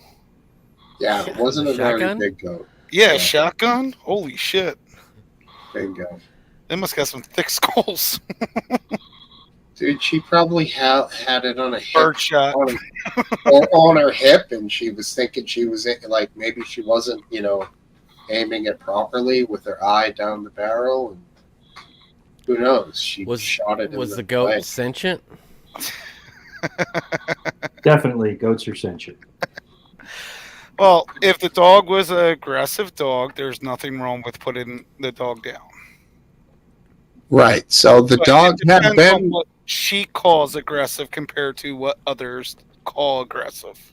Well, the fact is that the dog came from another family that turned it back in for aggression problems after adoption. Now, so it's documented as having some aggression problems, and apparently it got aggressive with her again. Well, obviously, she didn't know how to show the dog who's alpha. Yeah, I mean, frankly, I think this is political suicide for her. Knowing the way people feel about dogs in this country, me included. Right and left. I do love dogs, even though it's funny we have this thing running joke here of me as a dog hater. I find it, and I'm not a person who cares about killing animals. Like if you kill an animal, whatever, you kill an animal, especially if you're going to eat it, it's fine. But I don't know. To me, this is obvious political suicide for her to do this. Whether or not it was justified or not, she wrote about this in her book, and it became this somewhat inflammatory thing. It's not good, man. Well, it just all depends on what she determines what's aggressive, and if the dog can be trained, how old the dog was, and all that stuff. It doesn't matter to me. Those are all legitimate things, Topple, that you're bringing up. Yeah. But people have this fucking love of dogs right now. Dogs are hot. Dog videos are popular. Americans love dogs. It's not good for her political career. No, it's not. And she certainly, if Trump picks her, he's fucking crazy. What's her name? I heard that she was on the short list for VP, and now she's really. not. Now she's not because of this. Yes. Yeah. Because of this. It's fucking dumb. I don't know what the hell. Who else is whispered to be on that short list? I don't know. All losers, I guarantee. Yeah. Is there even a list? There supposedly is. Who are you going to believe, though? Yeah, I know. It's all locker room talk at this point. I don't think Tulsi. Grab her by the list. I don't think Tulsi would take the job. No, she won't. She won't take the job. No. I think she has aspirations of her own someday. But yeah, what you're saying is a career suicide? No, political suicide. Is it political suicide? Yes. That's what I think. You guys can't mind go if on I'm there. mute-based?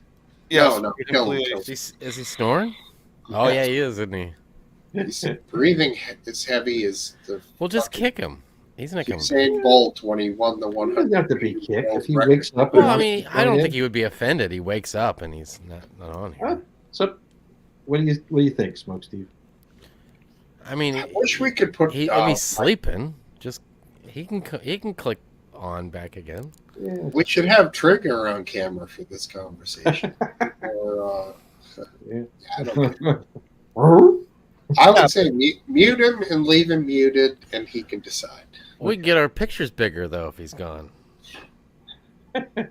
That'll make all the difference in popularity for the channel. Africa stop HIV/AIDS virus. Well, I'm gonna.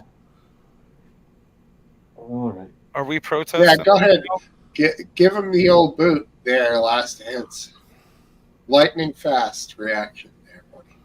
Fire. Well, it's not. It's not the worst. It's not the worst spammer we've had. But between Smokesteve's It's not, wife, but now it's gonna be. So, have you busted it? Yeah. So. I It's agree with okay. Donna and Smokesteve's wife. Yes, you shouldn't, unless it's an aggressive dog that you feel that will attack you by the time you can take it to a shelter. Yeah, Yes. I know. I hear all of that. I Yeah. hear all of that. She works on a farm. She lives on a farm. It's a big Ouch. Farm ranch. going. Okay. So, like, here's the thing. She could have fucking went and done this whole thing without writing about it in her book. And then she went ahead and said that the landscapers kind of gave her a look like, "Good job." Or they were scared or intimidated by her. Like, she Oh, we made this whole thing. supposedly, who knows, right? Yeah, but here's the whole thing. She could have just done this and not let a soul in the world know. Oh, the dog's gone now, and that's it. Well, But she she wrote about it. she made a fucking- power move by writing about it, Yeah, like exactly. every stupid politician will do. The egotistical bullshit. So I've got an interesting image. If you're, let's see if I could put it up. No, yeah, I think I can. Let me. You guys keep talking. I'll be ready soon.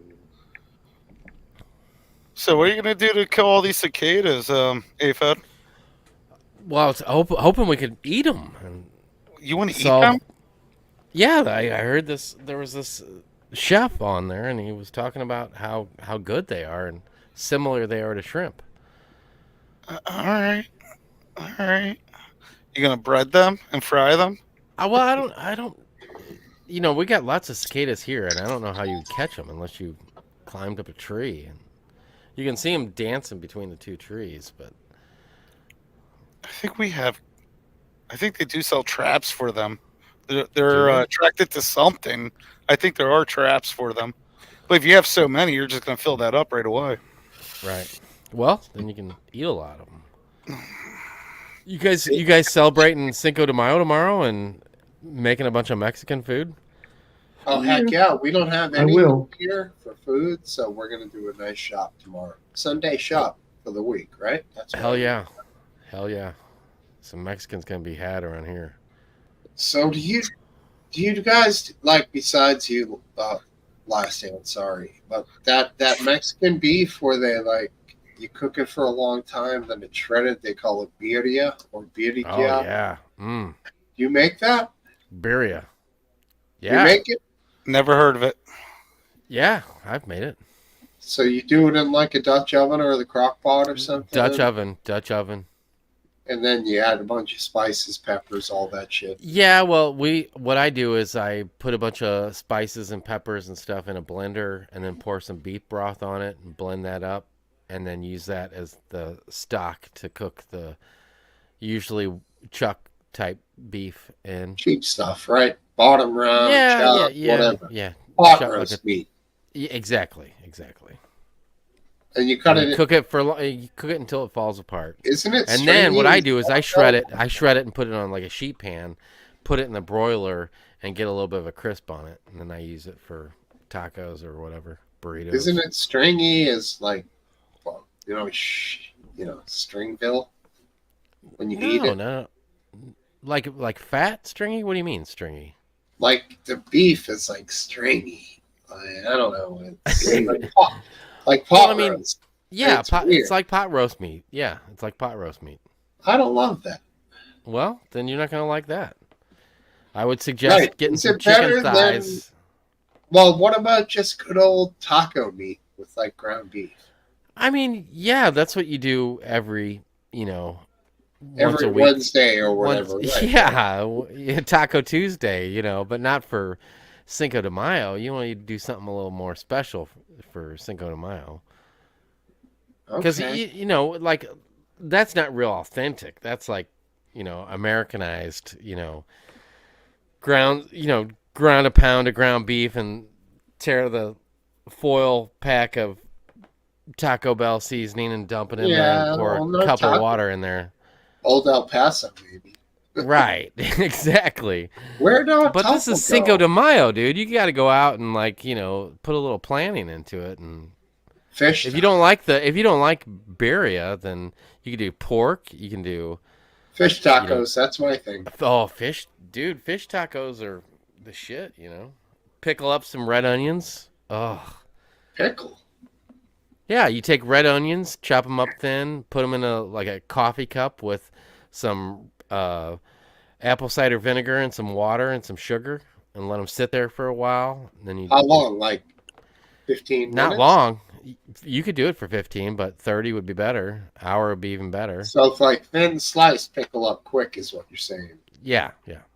Oh, wow. You're a master. And then, chop up get a head of cabbage and chop it up real thin, put it on there. Take a jalapeno and lay it in a hot pan and a little bit of oil until it's totally black on all sides, and then throw it in a sandwich bag. Twisted the top up and let it sit there for about 5 minutes, and the skin will start falling apart. You peel all the skin off and put that in a food processor with some mayonnaise and some chili powder and some sugar and some garlic powder. Have that for a little sauce to pour over the top of it. Oh, some mayonnaise. Cayenne. Yeah. I love fish tacos. Those are my favorite tacos.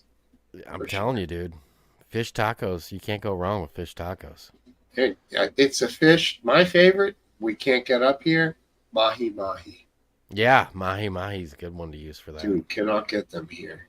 It's impossible. Well, you could get it there. It's just like, we're in the middle of the United States, so we get it here. So I've never seen it available here in Massachusetts.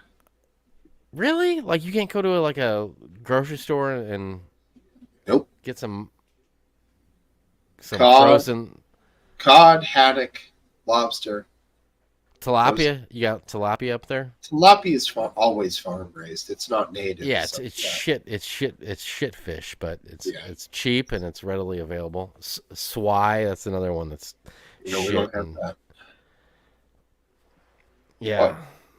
The shrimp. But yeah, cod would work. You could do some cod. Cod, I do. I'm a New Englander, so the cod. I know, but blacken up some cod and Whoa, orange roughy. Cod. Whoa. Orange roughy. That's a good one too. Orange roughy. You never heard of that? Is that Trump? That's pretty good. That was a pretty good chow class dance. Yeah. Especially for this late in the show. Good job, last. All right, swooping in with that one. You guys familiar with this? That's the Chicago Bulls. Okay. How about this? Keep that other one in mind. That's three idiots. What's happening? That's the Chicago Bulls upside down. Right, now look at it for a little bit. Tell me what you see. Kind of looks like a robot guy standing in the middle. Right. Like flying a small floating copter. I say it looks like a robot priest reading like a text. Like I a see book where you're going with that. on a dais, with two legs. No, I think that thing. And he seems extremely unhappy with what he's reading too. Yeah. Other people say it looks like a robot having sex with a crab. Oh yeah, I can see that too. Kind of. Anyway, apparently nobody looked at the Bulls logo upside down. Yeah, I mean, it's interesting. Yeah. I hear you. It's not bad. Comedy is hard. It is. That's one thing you need to learn. That's okay. It took only a few seconds, so it's not that bad. We do have a few minutes left here. If anyone, Mr. KillC1, would like to join in. I got one more. I think one more thing on my list that I wanted to go over with you guys, because I thought it was going to be me and Last Dance just here by ourselves trying to. Oh, actually, I got Well, here, let me throw this one out here Well, I first. can leave. It can be you guys. I can leave. The Caitlin Clark. No, you don't have to leave. Caitlin Clark. You guys know who she is? Yes. Last Dance. She's the basketball Mm-hmm. player, right? For So she got signed to the Indiana whatever, the WNBA. Nobody cares. Well, people are gonna care, but for a short period of time. But she's gonna make like $75,000. Yep. Is what her now of course she's gonna get like endorsements and commercial deals, and she'll be all right. Don't worry about her. But the dynamic of this situation is fascinating to me because they're gonna make just shit tons of money off this chick, and is it fair that she only makes $75,000? Who's going to make a lot of money off her? The WNBA team, Indiana. That would be a miracle because WNBA I'm just all telling lose you. money. I know they do. I know they do. All subsidized by the NBA. But this chick is she's gonna make. They're gonna make tons of money off. They're gonna get their money out of her in the 25% of ticket sales of the first game that she's in for her whole career, basically. Well, we'll see, won't we? If that's true, she'll be able to command a bigger salary. Well, that's the interesting part. Is she? Does she deserve, because she's drawn all this attention, does she deserve to make, hundreds of percentage over everybody else that's, on that team or even in the WNBA? What my opinion is, you deserve whatever you can get, and no more than that. Well, from them, that's all she's going to get in the meantime. I don't know how long her contract is for, but but by that point, even if she goes at the same level she did in college women's basketball, she's still not going to. I don't think this is going to be the. I keep hearing all these people on TV and stuff, the coaches and stuff, saying finally, they're going to get the recognition they deserve. You never know. I don't think that's going to happen. But I don't think so either. But you never know, right? If she's you never do know. It could be like she's the next Taylor Swift, and people are lining up for years to see her. I mean, I don't know, but have you ever watched women's basketball? Period.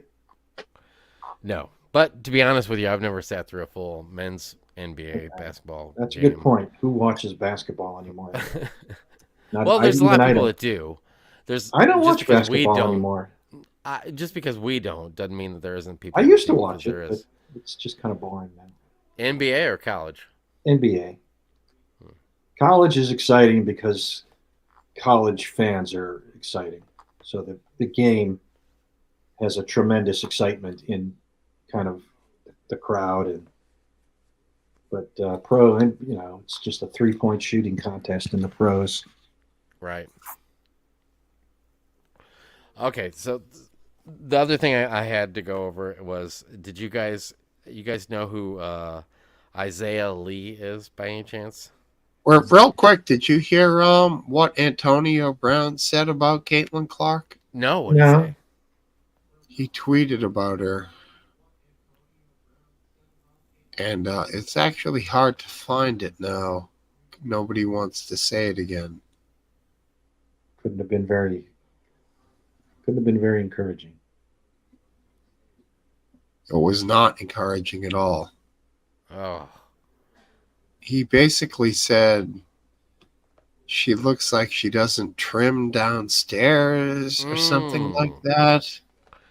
Why would he say that? What does that mean? Her, she doesn't clip her pubic hairs. She's got jungle essentially, going on down there. Oh, I don't know who's looking at her. I'm not looking down there to when someone's playing basketball. I mean, I wouldn't hesitate, but it's not like basketball. Well, that's not the point. She has shorts on. You wouldn't be able to.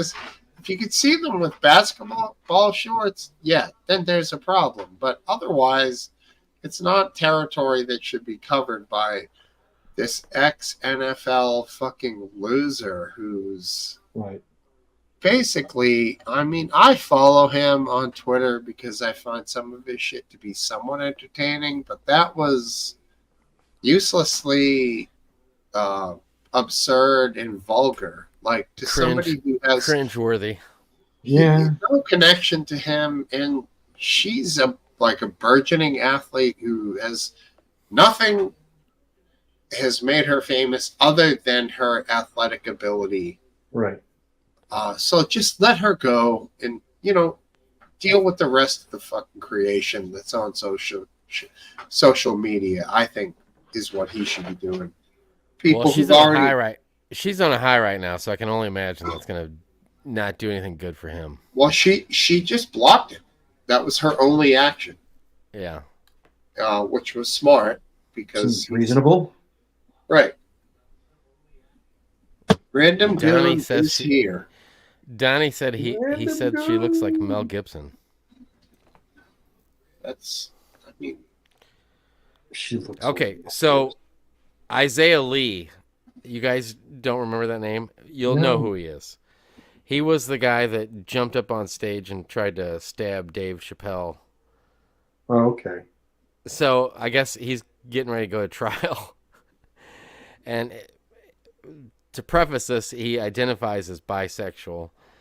And he claims that the venue knew about Dave's he's suing the venue.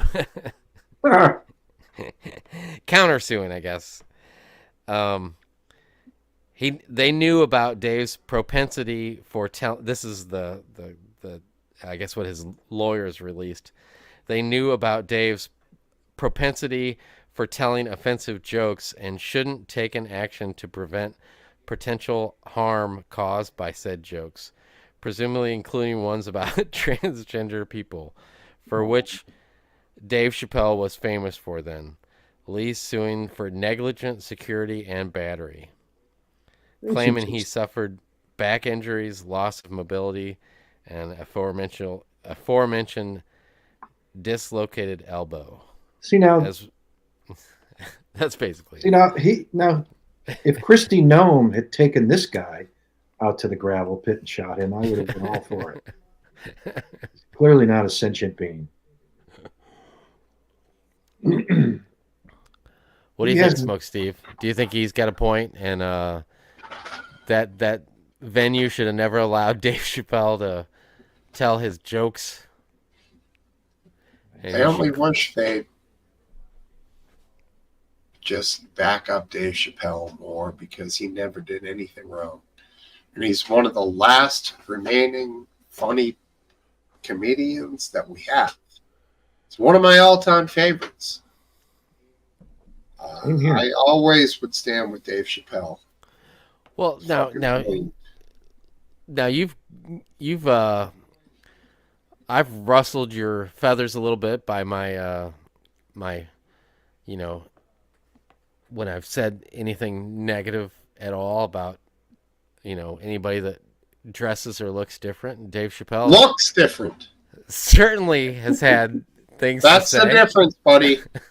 Looks different. Remember that. You put him on this pedestal, where you try to kick me in the dirt over here. So I'm curious. Looks different. Someone who wants to look different is completely allowed to look different until you tell me I need to call you something different. That's when it changes. Because you don't tell me what you are. You already are what you are. You can't make that part up. But you are allowed. Dude, I have long hair. It's very long now. Obviously, I'm a fucking dude, but I am all down with people being a part of a counterculture and wanting to look different, and to be rebellious. That part of it, I'm totally fine with. I love that side of it. That's part of rock and roll, man. The rock and rollers grew their hair long to be a part of a counterculture. Fuck yeah. But when you start telling me you're not what something that you actually are, that's when it changes. That's the difference. Well, I've never said anything about caring about how people want to present themselves. You just And did. if you got that from me, then you misunderstood what I was trying to say. I mean, I know you like punk music. Punks are one of the most famous for fucking long hair, body morph, not like trans, but like androgynous craziness, like that's part of that whole scene, Sure. But yeah, I mean, I hear you, but I guess we see it differently. I don't think we do. I think you just perceive what I think is different than what you Well, think. because that skateboarder had purple hair, and you were like, no deal. I don't like that guy. I don't care. My opinion of that dude has nothing to do with his purple hair. I just think that dude's a little bit of a clown. That's all. Well, you said it too. They're skinny jean skaters. You don't like that. That's true. That is true. Yeah, like you go through the decade, you go through the years, and you're like, as the jeans got skinnier, I hated them more. Baggy down to skinny, and then you fucking hate these guys. Yeah, but more the person, not so much their skating ability. I didn't dislike them because they had skinny jeans on. Well, yeah, it was some just were doing some dudes had skinny jeans on that I thought were clowns. Right. I mean, Jaws wore some tight jeans sometimes, and he launched Leon. Yeah, that's right. I mean, his jeans were somewhat skinny, and I consider him to be one of the most ballsy human. He's like Travis Pastrana level of ballsy human being. Yeah, I mean, for sure. To huck himself down, the things he's hucked himself down, you got to give that guy respect. And to land on his board and ride away. I mean, dude, I don't even think like people who see these places, even like a smaller 20 stair would be giant to even look at. And imagine riding a skateboard off of it to what he did over Leon. So, yeah, I mean, I don't get the skinny jean hatred. Yeah, I don't have skinny jean hatred, I would say. I just don't like that dude with the purple hair, the brother. And I'm not gonna like him just because he's different, I hear you. He's just not my type of guy. That's all. His brothers are cool. His brothers shred. You don't see the purple hair dude jumping off. Yeah, I have noticed that. That bothers me. Because you don't. He's just a talking purple head. That's right. And they just did the Carlsbad water gap video or whatever. And both his brothers can skate, though. There's no doubt about it. His brothers, both of them. They're great. And you know what I just noticed? A lot of the covers that those brothers are on. Trans World. Uh-huh. Uh-huh. Now I get it. That was the thing that you pointed out. I never thought that dude is like trans anything. I know, but that's funny, the Trans World thing. That's a joke. Kidding. Right. I get it. All right. Now let's get off the trans. You're not getting ready to scoot. You're here. You're the host. I think. Well, hold on. I think no. I'm not the host. Last answer. Where are you, late night feelers? Bring in the fucking weirdos. Let's get that guy with the Third Reich background. Hold on. Let me see. You know who I'm talking about? Last Dance. You awake over there? Background? Yeah, he's from Hawaii. Let's not say his name. We don't want to attract him. Anybody? We got late night frozen pizza going upstairs that I'm getting ready to tackle. What brand? It's actually it was California Pizza Kitchen on sale at the for. I never got one because they were too expensive. Is it the barbecue chicken? They were on sale Is today. it the barbecue so chicken and red onion? it is the barbecue chicken. It is the barbecue chicken. That's what's sitting up there waiting for me. I will tell you guys something. I don't know what you guys did today. It was a nice day here in St. Louis. I don't know what the weather was like there, but it was nice here, and we got to go to. Well, first it was a packed day. We started out with a garage sailing, then we went to some estate sales, and then I got my afternoon nap in even, and then we went to this famous windmill place in St. Louis. It's like this big, giant windmill building, and my buddies had a Volkswagen. He's got a Volkswagen Square. I don't know what else it's called. It's like a station wagon, but they call it a squareback. It's a air cooled. Yeah, old school Volkswagen Squareback is what he calls it. Anyway, it was this big Volkswagen VW car show we went to, and then we went to our version of Little Italy and had a nice Italian sandwich on the hill is what they call it. Italian sub. Yeah, it was awesome. Awesome day, start to finish. Pickled peppers and it did have a pickled pepper on it. It did have a pickled pepper, which it was a little spicy for me. My son was like, "I'll take," because my wife took it off because it wasn't that it was too spicy for her. She just didn't like what it added to the sandwich, and he ate the whole thing. And he's like, "I'm not gonna drink any water." It takes over the whole sandwich, but that's what I love. It does. It does. I'm all about those babies. Man, it was so good. So the day was perfect. Big old VW car show. Awesome day. Hope you guys had a enjoyable afternoon as well. Did you guys get to stick your heads in some nice GTIs and old split? There wasn't because I have a Volkswagen Corrado in my garage, which is an early '90s sports car, and I wish next year we might take it down there in some form or fashion, enter it, or I wouldn't want to be on the parking lot all day because it was. I don't know. I don't want to be stuck there all day. Someone might offer you like $5,000 for it or something. Dude, it's worth more than $5,000. Like in the past 10 years, it's skyrocketed in value because it's fairly rare, and this one has less than 100,000 miles on it. So, but anyway, sounds epic.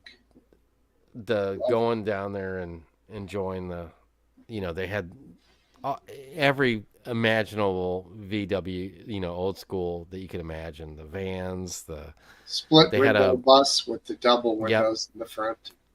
They had a bug with a camper shell on the back of it. It was so cool. Oh, cool.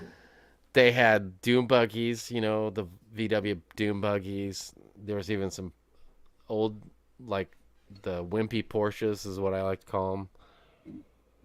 The things they had a bunch of. Some of those old buses had like 60 horsepower. Yeah. It was awesome. Though. They could. It was rare for a car there to have over 100 horsepower for sure. It's crazy. That's the way they are. But there was some like from the shittiest, thrown together thing to like frame off restorations. It had it all, and it was cool. We snuck up into the top of the windmill. We weren't supposed to be up there, but we snuck up there. Sounds fun. Good day. It was sweet. It was good day. It was a good day. So I hope you guys had a awesome day, and I hope you guys have an awesome tomorrow. Thank you, sir. You too. I will. Yeah, I cleaned out my shed. Trying. Did you? It was good. We couldn't walk around in there. My bird seed was getting invaded by mice, and they had chewed a hole into the top of the plastic box. So I bought a nice 7 or 9 gallon tub with a lid that was all galvanized steel, and I switched that out, then cleaned the whole shed out. It was gotten to the point where like I couldn't walk through the thing, and I was bumping into shit and tripping every time I went in there, and like yelling, and so it was like the time came. I cleaned it. It's all nice and neat. And Springtime. That's right. And the grass came up nicely. We seeded going on 3 weeks now, and we have a solid grass base coming up in the yard. Sweet. Yeah, which we killed all the moss and reseeded and all of that, which was kind of a pain in the ass. Sucked up 2 weeks of work, 2 weekends, because that's all you get, right? As working people. Yeah. And now I got a carpentry for the house. That's the new project. So. Last dance, you get anything done today? Me? Get anything done? Did you do anything? I didn't get anything done. Did you sleep in? Yeah, I don't sleep in. I was going to either. I'm getting. This is boring as hell, but I'm getting rid of some bushes. I don't know what they're like. I forget what they're called. It starts with an N, but they're bamboo-like. And my wife, for some reason, she liked them, but they spread like hell, and it's so hard to keep them. It's just like I feel like I'm fighting them all summer long as they want to spread out.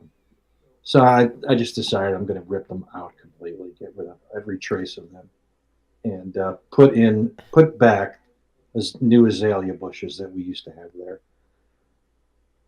So it's like it sounds like they'll probably be back. They could be, but are you going to pay people to do this? No, I'm going to do it myself. I mean, I'll buy the bushes. I'm not going to grow them from. I don't even know how you create azalea bushes. Well, how are you going to rip out these other bushes? Like, I've already ripped out 3 of them, and I'm working on the 4th. What, you just shovel and strung back?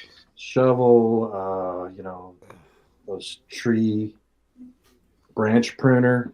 Loppers, yep. And a shovel with a sharp point so you can, break through, just stab it so you get down past the wood. And then you call it a spade, Last Dance? Yes. I do have a spading shovel, but this is a. Oh, you had to say spading. Yeah. Yeah, I know where you're going. Spading shovel. Okay. All right, good man. I mean, good you gotta get that whole root ball out of there.